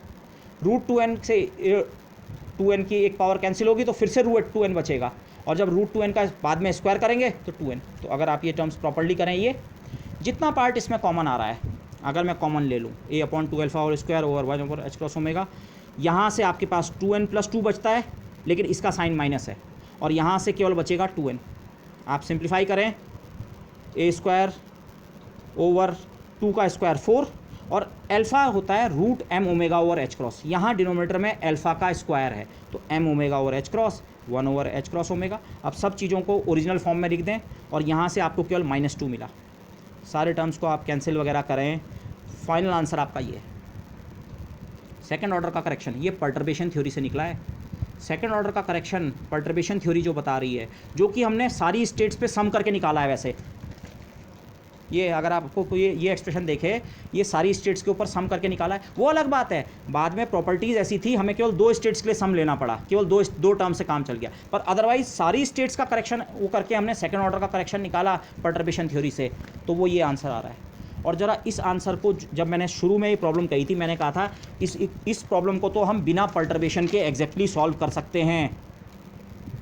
ओरिजिनल एनर्जी, फर्स्ट ऑर्डर का कोई करेक्शन टर्म नहीं था, सेकंड ऑर्डर का correction minus sign a square over 2m omega square. हमारा फर्स्ट ऑर्डर का करेक्शन निकला 0 और सेकंड ऑर्डर का correction minus a square over 2m। Exact जो रिजल्ट है बिना पर्टर्बेशन के, जो एग्जैक्ट रिजल्ट है हमारा पर्टर्बेशन का, सेकंड ऑर्डर का आंसर उससे एग्जैक्टली मैच कर दिया। ऐसा यहाँ पे एग्जैक्ट मैचिंग क्यों हो रही है, आपको इसको इस तरह से सोचिए चाहिए। अगर हम पर्टर्बेशन थ्योरी में कैलकुलेशन कर रहे होते तो हमारा आंसर होता है 0th order answer plus first order correction plus second order correction plus third order plus fourth order. Third और फोर्थ के एक्सप्रेशन हमने कभी नहीं निकाले हैं, पर अगर हम इनको निकालते और इनको इस केस में इवेल्युएट करें तो ये सारे के सारे 0 बनते हैं। ये जितने भी हायर ऑर्डर कैलकुलेशंस अगर हम यहाँ पे कर सकें तो ये कितने बनते हैं 0, ये सब 0 और en1 0 ही है, तो करेक्शन केवल कितना बनता है इसके बराबर। एग्जैक्ट रिजल्ट भी यही कह रहा है कि एग्जैक्ट करेक्शन केवल सेकंड ऑर्डर का होता है और वो सेकंड ऑर्डर का करेक्शन ठीक इतना ही होता है। तो चाहे यहाँ से निकालो चाहे यहाँ से। पर्टर्बेशन मेथड वैसे अप्रॉक्सीमेट मेथड है, ये गारंटी नहीं थी कि दोनों के रिजल्ट मैच कर जाएँ। ओके, इस केस में प्रॉब्लम क्योंकि एग्जैक्टली सॉल्वेबल थी पर्टर्बेशन के बाद भी, लेकिन फिर भी ये गारंटी नहीं है कि जो आप पर्टर्बेशन थ्योरी से जो रिजल्ट निकाल रहे हैं वो एग्जैक्ट रिजल्ट से मैच करे, पर एग्जैक्ट रिजल्ट से वो क्या कर रहा है, मैच कर रहा है। ओके अच्छा, अब मैं इस प्रॉब्लम को थोड़ा और जनरलाइज कर रहा हूँ। अगर पर्टर्बेशन क्वाड्रेटिक हो, क्वाड्रेटिक मतलब से bx² टाइप का, अगेन ये प्रॉब्लम भी वैसे एग्जैक्टली सॉल्वेबल है। और मैं यहीं पे आपको खुद के लिए एक सवाल दे रहा हूँ। अगर आपका पर्टर्बेशन ऐसा हो, उसमें ये वाला टर्म भी हो और ये वाला भी हो, लीनियर प्लस क्वाड्रेटिक मिला के, तो ज़रा आप कोशिश कीजिएगा इसको क्या आप एग्जैक्टली सॉल्व कर सकते हैं। पर्टर्बेशन से भी और एग्जैक्टली भी, दोनों तरीके से इसको सॉल्व किया जा सकता है। Try it yourself. लेकिन अभी मैं ये कह रहा हूँ ये प्रॉब्लम भी एग्जैक्टली सॉल्वेबल है। कैसे? अनपर्टर्ब्ड सिस्टम ये है, kinetic energy, original potential plus इतना आपने डिस्टर्ब कर दी। ये भी x² है, ये भी x² है। अगर बहुत रफली बोलूँ, x² का पार्ट कॉमन ले लिया, हाफ m डेलिबरेटली कॉमन लो, इसमें ओमेगा² और यहाँ इतना। अगर आप ये ओमेगा एक पुराना फ्रीक्वेंसी है, सम कांस्टेंट, प्लस 2b आपका पर्टर्बेशन की स्ट्रेंथ है बेसिकली, m मास, ये सब कांस्टेंट है। और अगर इन सारे कांस्टेंट्स को आप ओमेगा डैश का स्क्वायर कह दो तो ज़रा चेक करो, तो काइनेटिक एनर्जी टर्म तो वैसा ही है। और अब ये हाफ m सम ओमेगा नहीं है, ओमेगा डैश स्क्वायर है, डिफरेंट फ्रीक्वेंसी लेकिन हार्मोनिक ऑसिलेटर ही है। इतना ऐड करने के बावजूद ये हार्मोनिक ऑसिलेटर पोटेंशियल ही है, लेकिन उस हार्मोनिक ऑसिलेटर की फ्रीक्वेंसी क्या है, बदल चुकी है। वो फ्रीक्वेंसी ओमेगा ना होके कितनी है, omega dash square. Omega dash square हमने किसको लिखा है, ओमेगा स्क्वायर प्लस 2b/m को, तो ओमेगा डैश कितने के बराबर है, इतना। तो जैसे ही मुझे ये रिजल्ट मिला, अरे ये तो हार्मोनिक ऑसिलेटर ही है। हार्मोनिक ऑसिलेटर के एनर्जी लेवल कितने होते हैं, n + ½ h× ओमेगा, लेकिन इस समय ओमेगा की जगह ओमेगा डैश। nth लेवल का एग्जैक्ट आंसर जो है वो ये रहा, n + ½ h× omega dash. Omega dash की जगह आप ये एक्सप्रेशन रखें और इसमें ओमेगा को डेलिबरेटली अगर आप कॉमन लें तो 1 + 2b/m ओमेगा² की पावर ½ और इसको अगर आप बाइनोमियली अब एक्सपेंड करें, बाइनोमियल एक्सपेंशन करें 1 + x⁻n का, तो आपको जो टर्म्स मिलेंगे फर्स्ट ऑर्डर और सेकंड ऑर्डर तक के टर्म्स मैंने ये लिख रखे हैं, 1 + nx + nn-1 over factorial 2x² वगैरह वगैरह। उन टर्म्स को आप सिंप्लीफाई करके लिखें। सबसे पहला टर्म 1 से मल्टीप्लाई होकर जो बनेगा n + ½ h× omega unperturbed energy, plus एक टर्म जिसमें b की एक पावर आएगी। b को आप सोच सकते हैं ये उस लैम्डा की तरह है जिसे हम ऑर्डर ऑफ पर्टर्बेशन कह रहे थे ना, उसकी तरह आप समझ सकते हैं। b की एक पावर आ रही है, मतलब ये फर्स्ट ऑर्डर एनर्जी करेक्शन है। फर्स्ट ऑर्डर एनर्जी करेक्शन कितना होता है, n + ½ h× ओवर m। फिर एक b² वाला टर्म भी आ रहा है, सेकेंड ऑर्डर करेक्शन, और इसमें फिर एक थर्ड ऑर्डर करेक्शन भी आएगा, फोर्थ भी आएगा, फिफ्थ भी आएगा। ये सीरीज़ इस फॉर्म में अगर आप इसे स्क्वायर रूट की फॉर्म में लिखते हैं, ये फॉर्म एग्जैक्ट है। लेकिन अगर आप इसे b की अलग अलग पावर्स के रूप में एक्सप्रेस करते हैं तो आपको इन्फाइनाइट टर्म्स मिलेंगे। मतलब पर्टर्बेशन थ्योरी के टर्म्स में अगर हम आंसर निकालेंगे, जैसे कि हम अभी करेंगे, तो ये अनपर्टर्ब्ड वाला आंसर, फर्स्ट ऑर्डर का करेक्शन मुझे शायद ये वाला आंसर देगा। अगर पर्टर्बेशन थ्योरी अच्छे आंसर देती है तो फर्स्ट ऑर्डर का करेक्शन मुझे ये मिलेगा, और सेकंड ऑर्डर का ये, और फिर थर्ड ऑर्डर का भी एक टर्म है, और फोर्थ, तो वो सारे ऑर्डर के करेक्शन टर्म्स मुझे मिलेंगे। उसको इस वाले केस से कंपेयर कीजिए। यहाँ सेकंड ऑर्डर तक आते आते ही आपका आंसर एग्जैक्ट आंसर से मैच कर गया। इसका मतलब थर्ड और सारे ऑर्डर के आंसर बेसिकली क्या थे, 0। यहाँ लेकिन सारे ऑर्डर के आंसर मिलेंगे, लेकिन यहाँ मैं केवल फर्स्ट ऑर्डर का आंसर कैलकुलेट करूँगा। अगेन मैं आपको सवाल की तरह छोड़ूंगा कि आप सेकंड ऑर्डर का आंसर एटलीस्ट ट्राई करके देख लें। कैलकुलेशन सिमिलर है।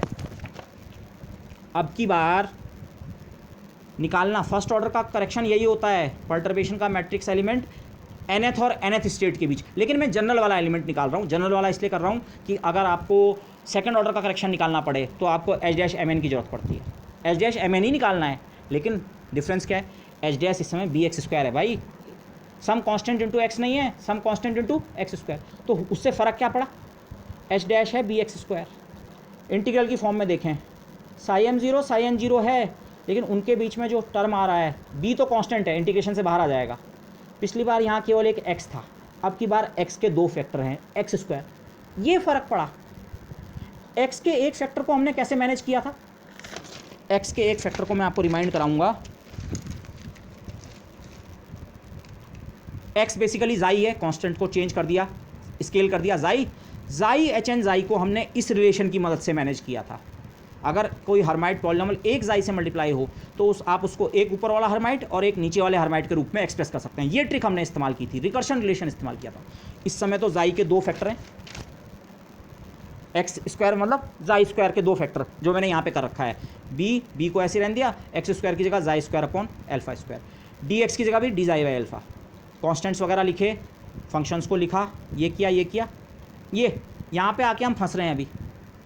अगर ये HM और HN और e⁻² सीधे सीधे होता, ठीक है, ऑर्थोनॉर्मलिटी अप्लाई करते, एक बार जाई होता, वो भी हम कर चुके हैं, तब मैं जाई HN जाई को एक ऊपर वाला जाई और एक नीचे वाले, एक ऊपर वाला H और एक नीचे वाले H के टर्म में लिख देता, ओके। लेकिन जाई² तो कोई बात नहीं, एक जाई को इसके साथ मल्टीप्लाई करो और एक जाई को इसके साथ, दोनों जगह रिकर्शन रिलेशन अप्लाई करो। जाई अगर HM पे अप्लाई होगा, mth लेवल के वेव फंक्शन या हर्माइट पॉलिनॉमियल पे अप्लाई होगा जाई, तो उसे किस में कन्वर्ट करेगा, एक ऊपर वाला और एक नीचे वाला, HM+1 HM-1। HM-1 के साथ 2m का फैक्टर भी होगा, इस समय HM है। और जाई अगर HN से मल्टीप्लाई होगा, सेम रिलेशन, लेकिन m की जगह n। ये ट्रिक हमने इस्तेमाल की। जाई² के टर्म को कैसे मैनेज किया, एक जाई इस h के साथ मल्टीप्लाई किया, एक इसके साथ। h जब किसी जाई से मल्टीप्लाई होता है तो रिकर्शन रिलेशन से सिंबॉलिकली, मैंने उसे कहीं पे शायद आगे लिखा भी है, let me write it over here using this blue pen, right over here, जाई टाइम्स HN अगर है तो ये सिंबॉलिकली ये HN+1 और प्लस HN-1 के रहा होता है। ये प्लस लिखने का मतलब है, ये एग्जैक्ट प्लस नहीं होता है, इसके साथ अपॉन 2 का फैक्टर और यहाँ 2n का फैक्टर होता है, बट ये एक अपर और एक लोअर में ब्रेक हो जाता है। वही चीज़ यहाँ भी किया, यहाँ भी किया। अब इस एक्सप्रेशन में अपॉन टू के फैक्टर कांस्टेंट हैं, बाहर आ जाएंगे। बाकी केवल अब हर्माइट पॉलिनॉमियल्स बचे हैं, जाई के सारे फैक्टर खत्म हो गए हैं, HM HN+। अब आपके 4 इंटीग्रल बचेंगे, this Hermite into this Hermite into e⁻², this Hermite into this Hermite, साथ में एक कांस्टेंट 2n इंटीग्रेशन से बाहर, हर्माइट हर्माइट e⁻²।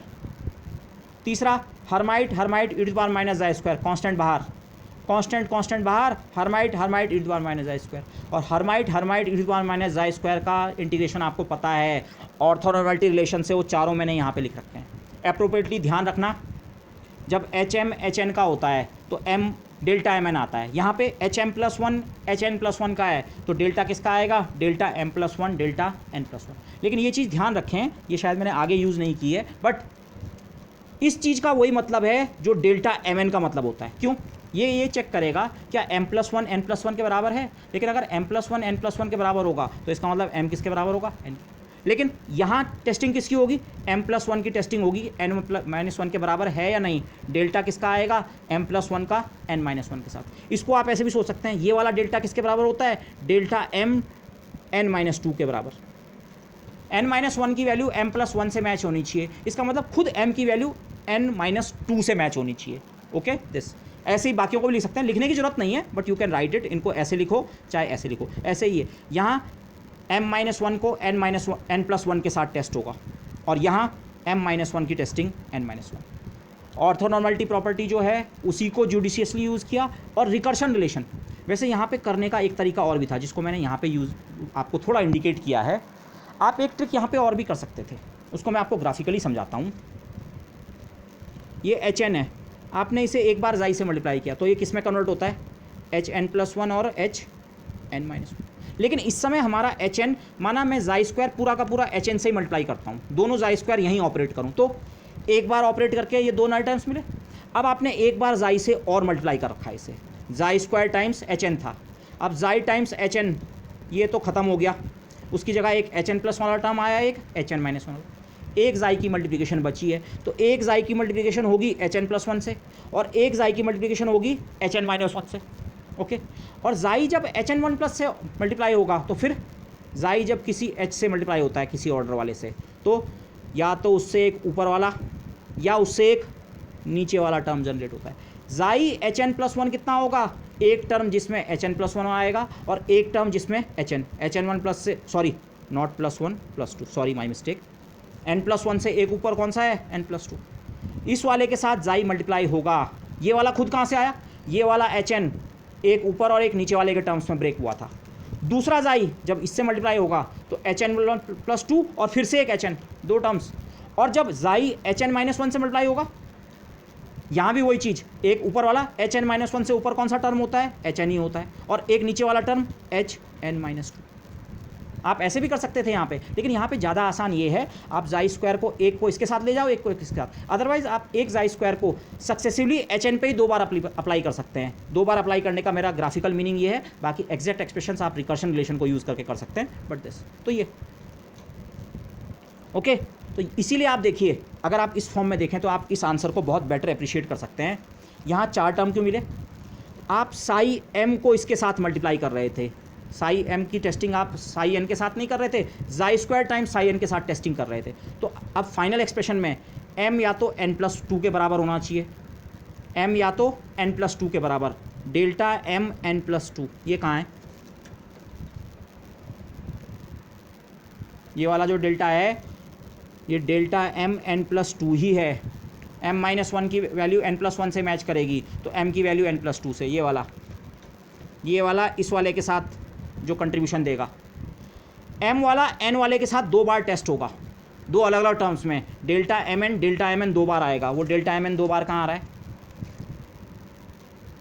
ये M plus one N plus one के बराबर होगा, मतलब एम किसके बराबर होना चाहिए, एन के बराबर, M minus one N minus one के बराबर होना चाहिए, इसका मतलब भी डेल्टा एम एन वाले दो टर्म ये हैं जो इस ग्राफिकल पिक्चर में ऐसे दिख रहे हैं कि अगर मैं जाई स्क्वायर को सीधे एक ही एच एन पे अप्लाई करता तो बेसिकली मुझे चार टर्म मिलते, एक एच एन प्लस टू वाला, not H N plus two वाला नहीं सॉरी, हाँ एक एच एन प्लस टू वाला, एक दो एच एन वाले और एक एच एन माइनस टू वाला।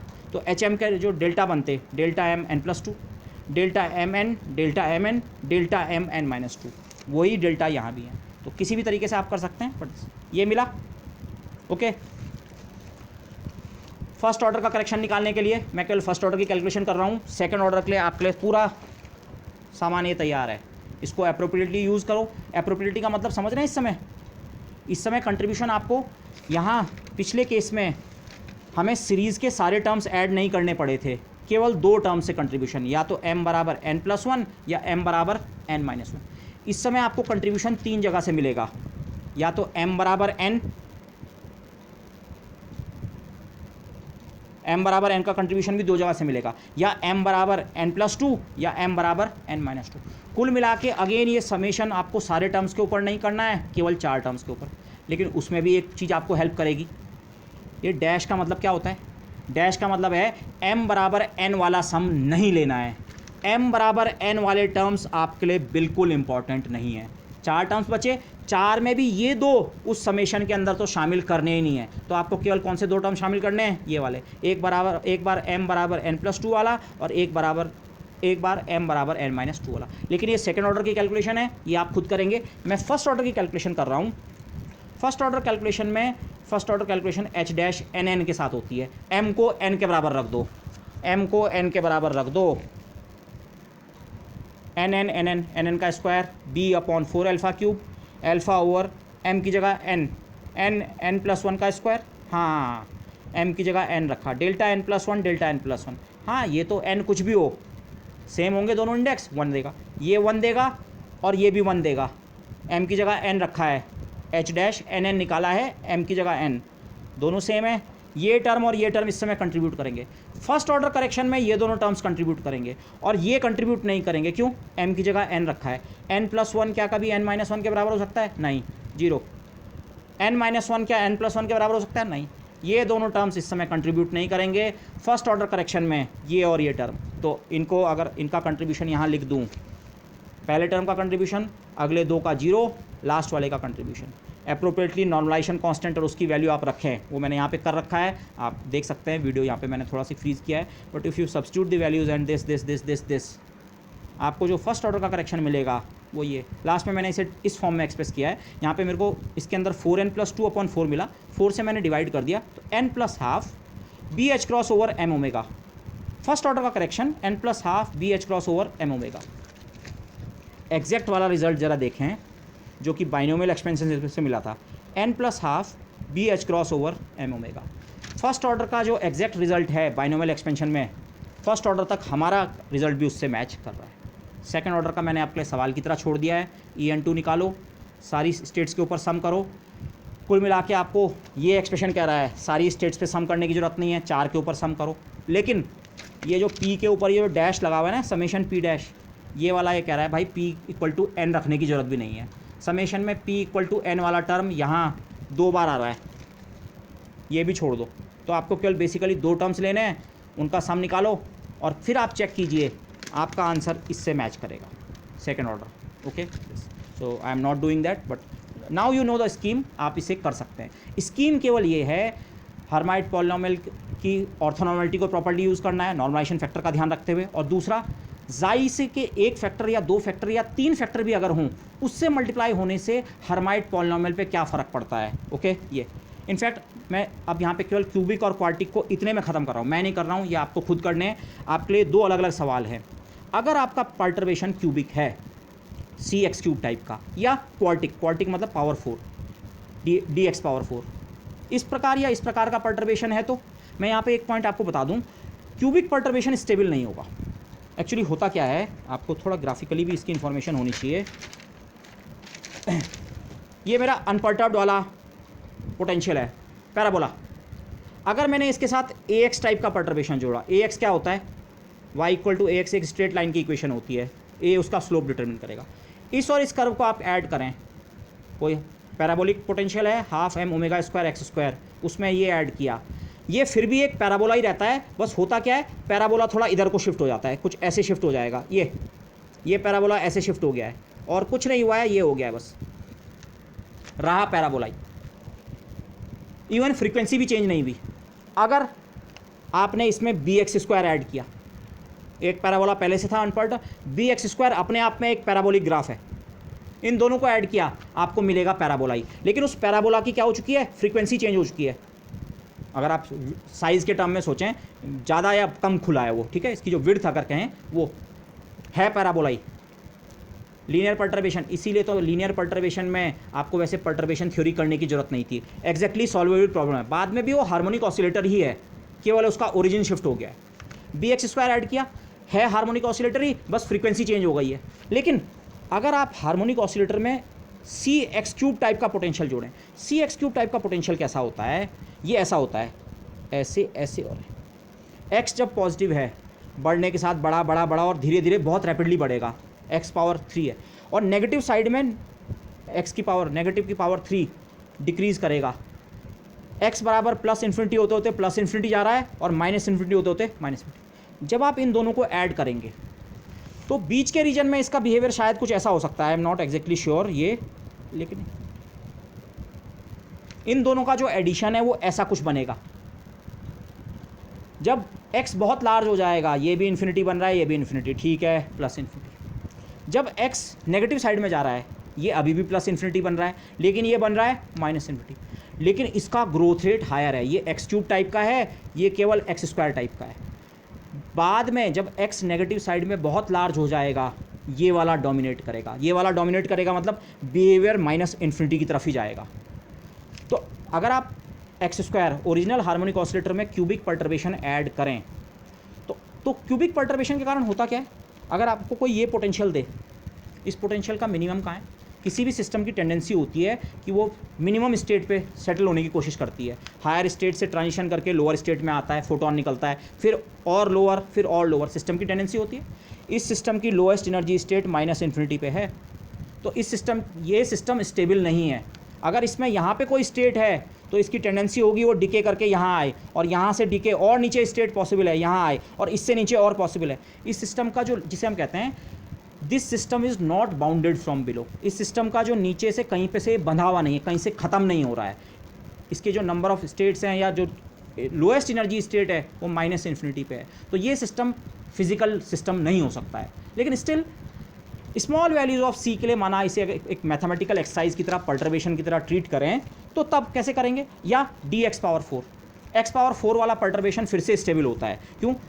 एक्स स्क्वायर ओरिजिनल अनपर्टर्ब सिस्टम ये है, और एक्स पावर 4 का जनरल ग्राफ भी ऐसे ही आता है, वो थोड़ा ज़्यादा यहाँ पे ऐसा हो जाता है, फ्लैट रहता है, बढ़िया। इन दोनों को ऐड करें तो जनरल शेप आपकी ऐसी बनेगी। ये पोटेंशियल बाउंडेड है। बाउंडेड होने का मतलब मिनिमम वैल्यू कहीं तक जा रही है, उससे नीचे आप नहीं जा सकते हैं, जिसे हम कहते हैं ना वेल, एक वेल जैसा बन रहा है। वेल के अंदर ही आपकी स्टेट यहाँ होगी, चलो इससे नीचे अगर एक स्टेट और होगी तो यहाँ होगी, अगर और नीचे होगी तो यहाँ होगी। अगर zero point energy uncertainty principle नहीं होगा तभी भी तो मिनिमम एनर्जी यहीं होगी, इससे नीचे तो नहीं हो सकती है, बाउंडेड है। तो ये वाला पोटेंशियल जो है, ये वाला पर्टर्बेशन, ये कोई प्रॉब्लम कॉज नहीं करता है। ये वाला इन प्रिंसिपल वैसे प्रॉब्लम कॉज करता है, खासकर जब सी लार्ज हो तो दिस वुड कॉज प्रॉब्लम, और लार्ज एक्स के लिए तो ये हमेशा प्रॉब्लम कॉज करेगा ही करेगा। ओके, इनफैक्ट आप में से जो लोग बाद में हायर स्टडीज़ में अगर हिग्स मैकेनिज्म पढ़ेंगे फील्ड थ्योरी में, हिग्स मैकेनिज्म में जो हमारा प्रोटोटाइप एग्जाम्पल होता है जो हिग्स मैकेनिज्म के लिए, वो इसी तरह का पोटेंशियल होता है। वहाँ पे हम कहते हैं क्यूबिक पर्टर्बेशन हम नहीं ले सकते हैं, क्यूबिक टर्म नहीं ले सकते हैं, क्वार्टिक टर्म हम ले सकते हैं। बट लिविंग दैट असाइड, मैंने ये लिखा है, पहली बार जो हमारे पैराबोला के डिस्टॉर्शन होते हैं वो एक्चुअली ये और ये करते हैं। अगर आप लीनियर या क्वाड्रेटिक पर्टर्बेशन ऐड करते हैं तो पैराबोला बेसिकली पैराबोला रहता है, या तो शिफ्ट हो जाता है या फ्रीक्वेंसी चेंज होती है, लेकिन पैराबोला डिस्टॉर्ट नहीं होता है बेसिकली। लेकिन यहाँ क्यूबिक या क्वार्टिक पर्टर्बेशन ऐड करने पे रियली आपके पैराबोला डिस्टॉर्ट होने लगते हैं। ओके, क्यूबिक वाला कैसे करेंगे मैं आपको केवल उसकी आउटलाइन कर रहा हूँ, ये सॉल्यूशन नहीं है। आप H-MN टाइप का टर्म निकालेंगे, फर्स्ट ऑर्डर के लिए H-NN और सेकंड ऑर्डर के लिए H-MN। तो जनरल H-MN निकाल लें। H- की जगह इस समय है CX3, कांस्टेंट बाहर, x³ को आप जाई से रिप्लेस करेंगे, जाई ओवर अल्फ़ा, अल्फ़ा वगैरह बाहर। HM और HN के बीच साई M और साई N से HM और HN आएगा, उनके बीच में इस समय जाई³ का फैक्टर होगा। यहाँ पे मैंने एक चीज़ मिस कर दी है, e⁻⁻² का फैक्टर भी आ जाएगा, क्योंकि दोनों वेव फंक्शन से e⁻²/2 मिलेगा। तो ये अब की बार बीच में ना जाई है ना जाई² है, जाई³ है। जाई³ को कैसे ऑपरेट करें? जाई³ को आप या तो ऐसे कर सकते हैं, एक जाई को HN पे ऑपरेट किया, उससे वो एक ऊपर और एक नीचे वाला H बन जाएगा, फिर दूसरे जाई को उन दो पे एक्ट करो, और फिर तीसरे जाई को। लेकिन आप ऐसे भी कर सकते हैं, जाई² को आप ब्रेक करो, एक जाई इस HM के साथ ले आओ और दो जाई ले आओ HN के साथ। ये वाली जो मैं आपको ट्रिक अभी बता रहा था, ये वही ट्रिक मैंने यहाँ पे समराइज़ कर रखी है। पहले इस वाले को देख लें, जाई HM रिकर्शन रिलेशन से mth वाले लेवल पे अगर जाई मल्टीप्लाई हो हर्माइट पॉलिनॉमियल पे, तो वो किस में ब्रेक होता है? एक हर्माइट पॉलिनॉमियल अपर लेवल का और एक हर्माइट पॉलिनॉमियल लोअर लेवल का। मैंने इनके बीच के प्लस को ऐसा इनक्लोज इसलिए किया है, ये नॉर्मल प्लस नहीं है, यहाँ शायद एक फैक्टर 2m का भी होगा और पूरे के नीचे 1/2 का फैक्टर भी, पर वो सारे कॉन्स्टेंट्स हैं, इंटीग्रेशन में वो बाहर निकलते रहेंगे, उनको उनकी वैल्यू को संभाल के तो रखना पड़ेगा, एग्जैक्ट वैल्यू रखनी पड़ेगी, बट इंटीग्रेशन में उनका कोई डायरेक्ट रोल नहीं है, तो आपके ये बचेंगे। और यहाँ जाई² टाइम्स HN, पहले जाई HN करो, जाई HN कितना होता है सिम्बॉलिकली? एक ऊपर वाला H और एक नीचे वाला H, और एक जाई और है, और ये वाला जाई जब HN+1 से एक्ट करेगा, जाई किसी H से मल्टीप्लाई हो तो उससे एक ऊपर का H और एक उससे नीचे का H, ये जो शुरू के दो टर्म्स हैं यहाँ पे, ये इस HN+1 को जाई से मल्टीप्लाई करके मिले, और इस जाई को HN-1 से मल्टीप्लाई करके दो टर्म, एक फिर से HN और एक HN-2। पिछले केस में मैं आपको ये समझाने की कोशिश कर रहा था, लेकिन अब की बार जाई² HN यहाँ से ये 4 टर्म मिले और जाई HM से 2 टर्म, अब इनका मल्टीप्लिकेशन होगा तो कुल मिला के आपको 8 टर्म मिलेंगे, दिस इनटू दिस। लेकिन अब जाई सब जगह से खत्म हो गया है, हर्माइट e⁻⁻², ऑर्थोनॉर्मलिटी रिलेशन सीधे सीधे अप्लाई करने के लिए तैयार है। 8 टर्म्स बन रहे हैं, but this into this into e⁻², this into this e⁻², this e⁻², this and similarly in 8 terms को लिखिए। फर्स्ट ऑर्डर करेक्शन कर रहे हैं तो आपका काम शायद और भी आसान हो जाएगा। H-NN आप कईयों को देख पाएंगे, अरे ये तो हो ही नहीं सकता इस समय, ठीक है, सीधे सीधे। इनफैक्ट अगर आप यहीं पे देखें, अगर ये H-NN होता तो m की जगह कितना बनता? n, एक टर्म n+1, एक n-1, n+1 n+2 के साथ कभी कंट्रीब्यूशन नहीं देगा। n+1 इसमें n+1 कहीं है ही नहीं, और इसमें n-1 भी कहीं नहीं है। ये कभी भी आपको फ्रूटफुल रिजल्ट नहीं देगा फर्स्ट ऑर्डर में।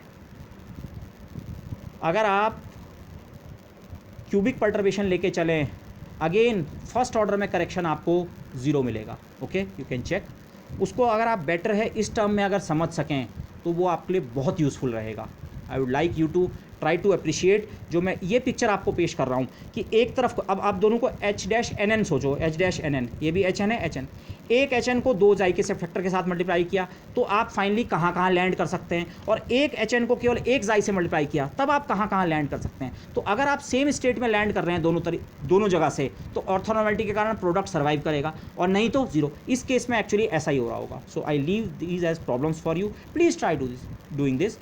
ईजी प्रॉब्लम्स हैं, थोड़ा लेंदी हो सकती हैं बट इंटरेस्टिंग एंड ईजी है। So I would like to try.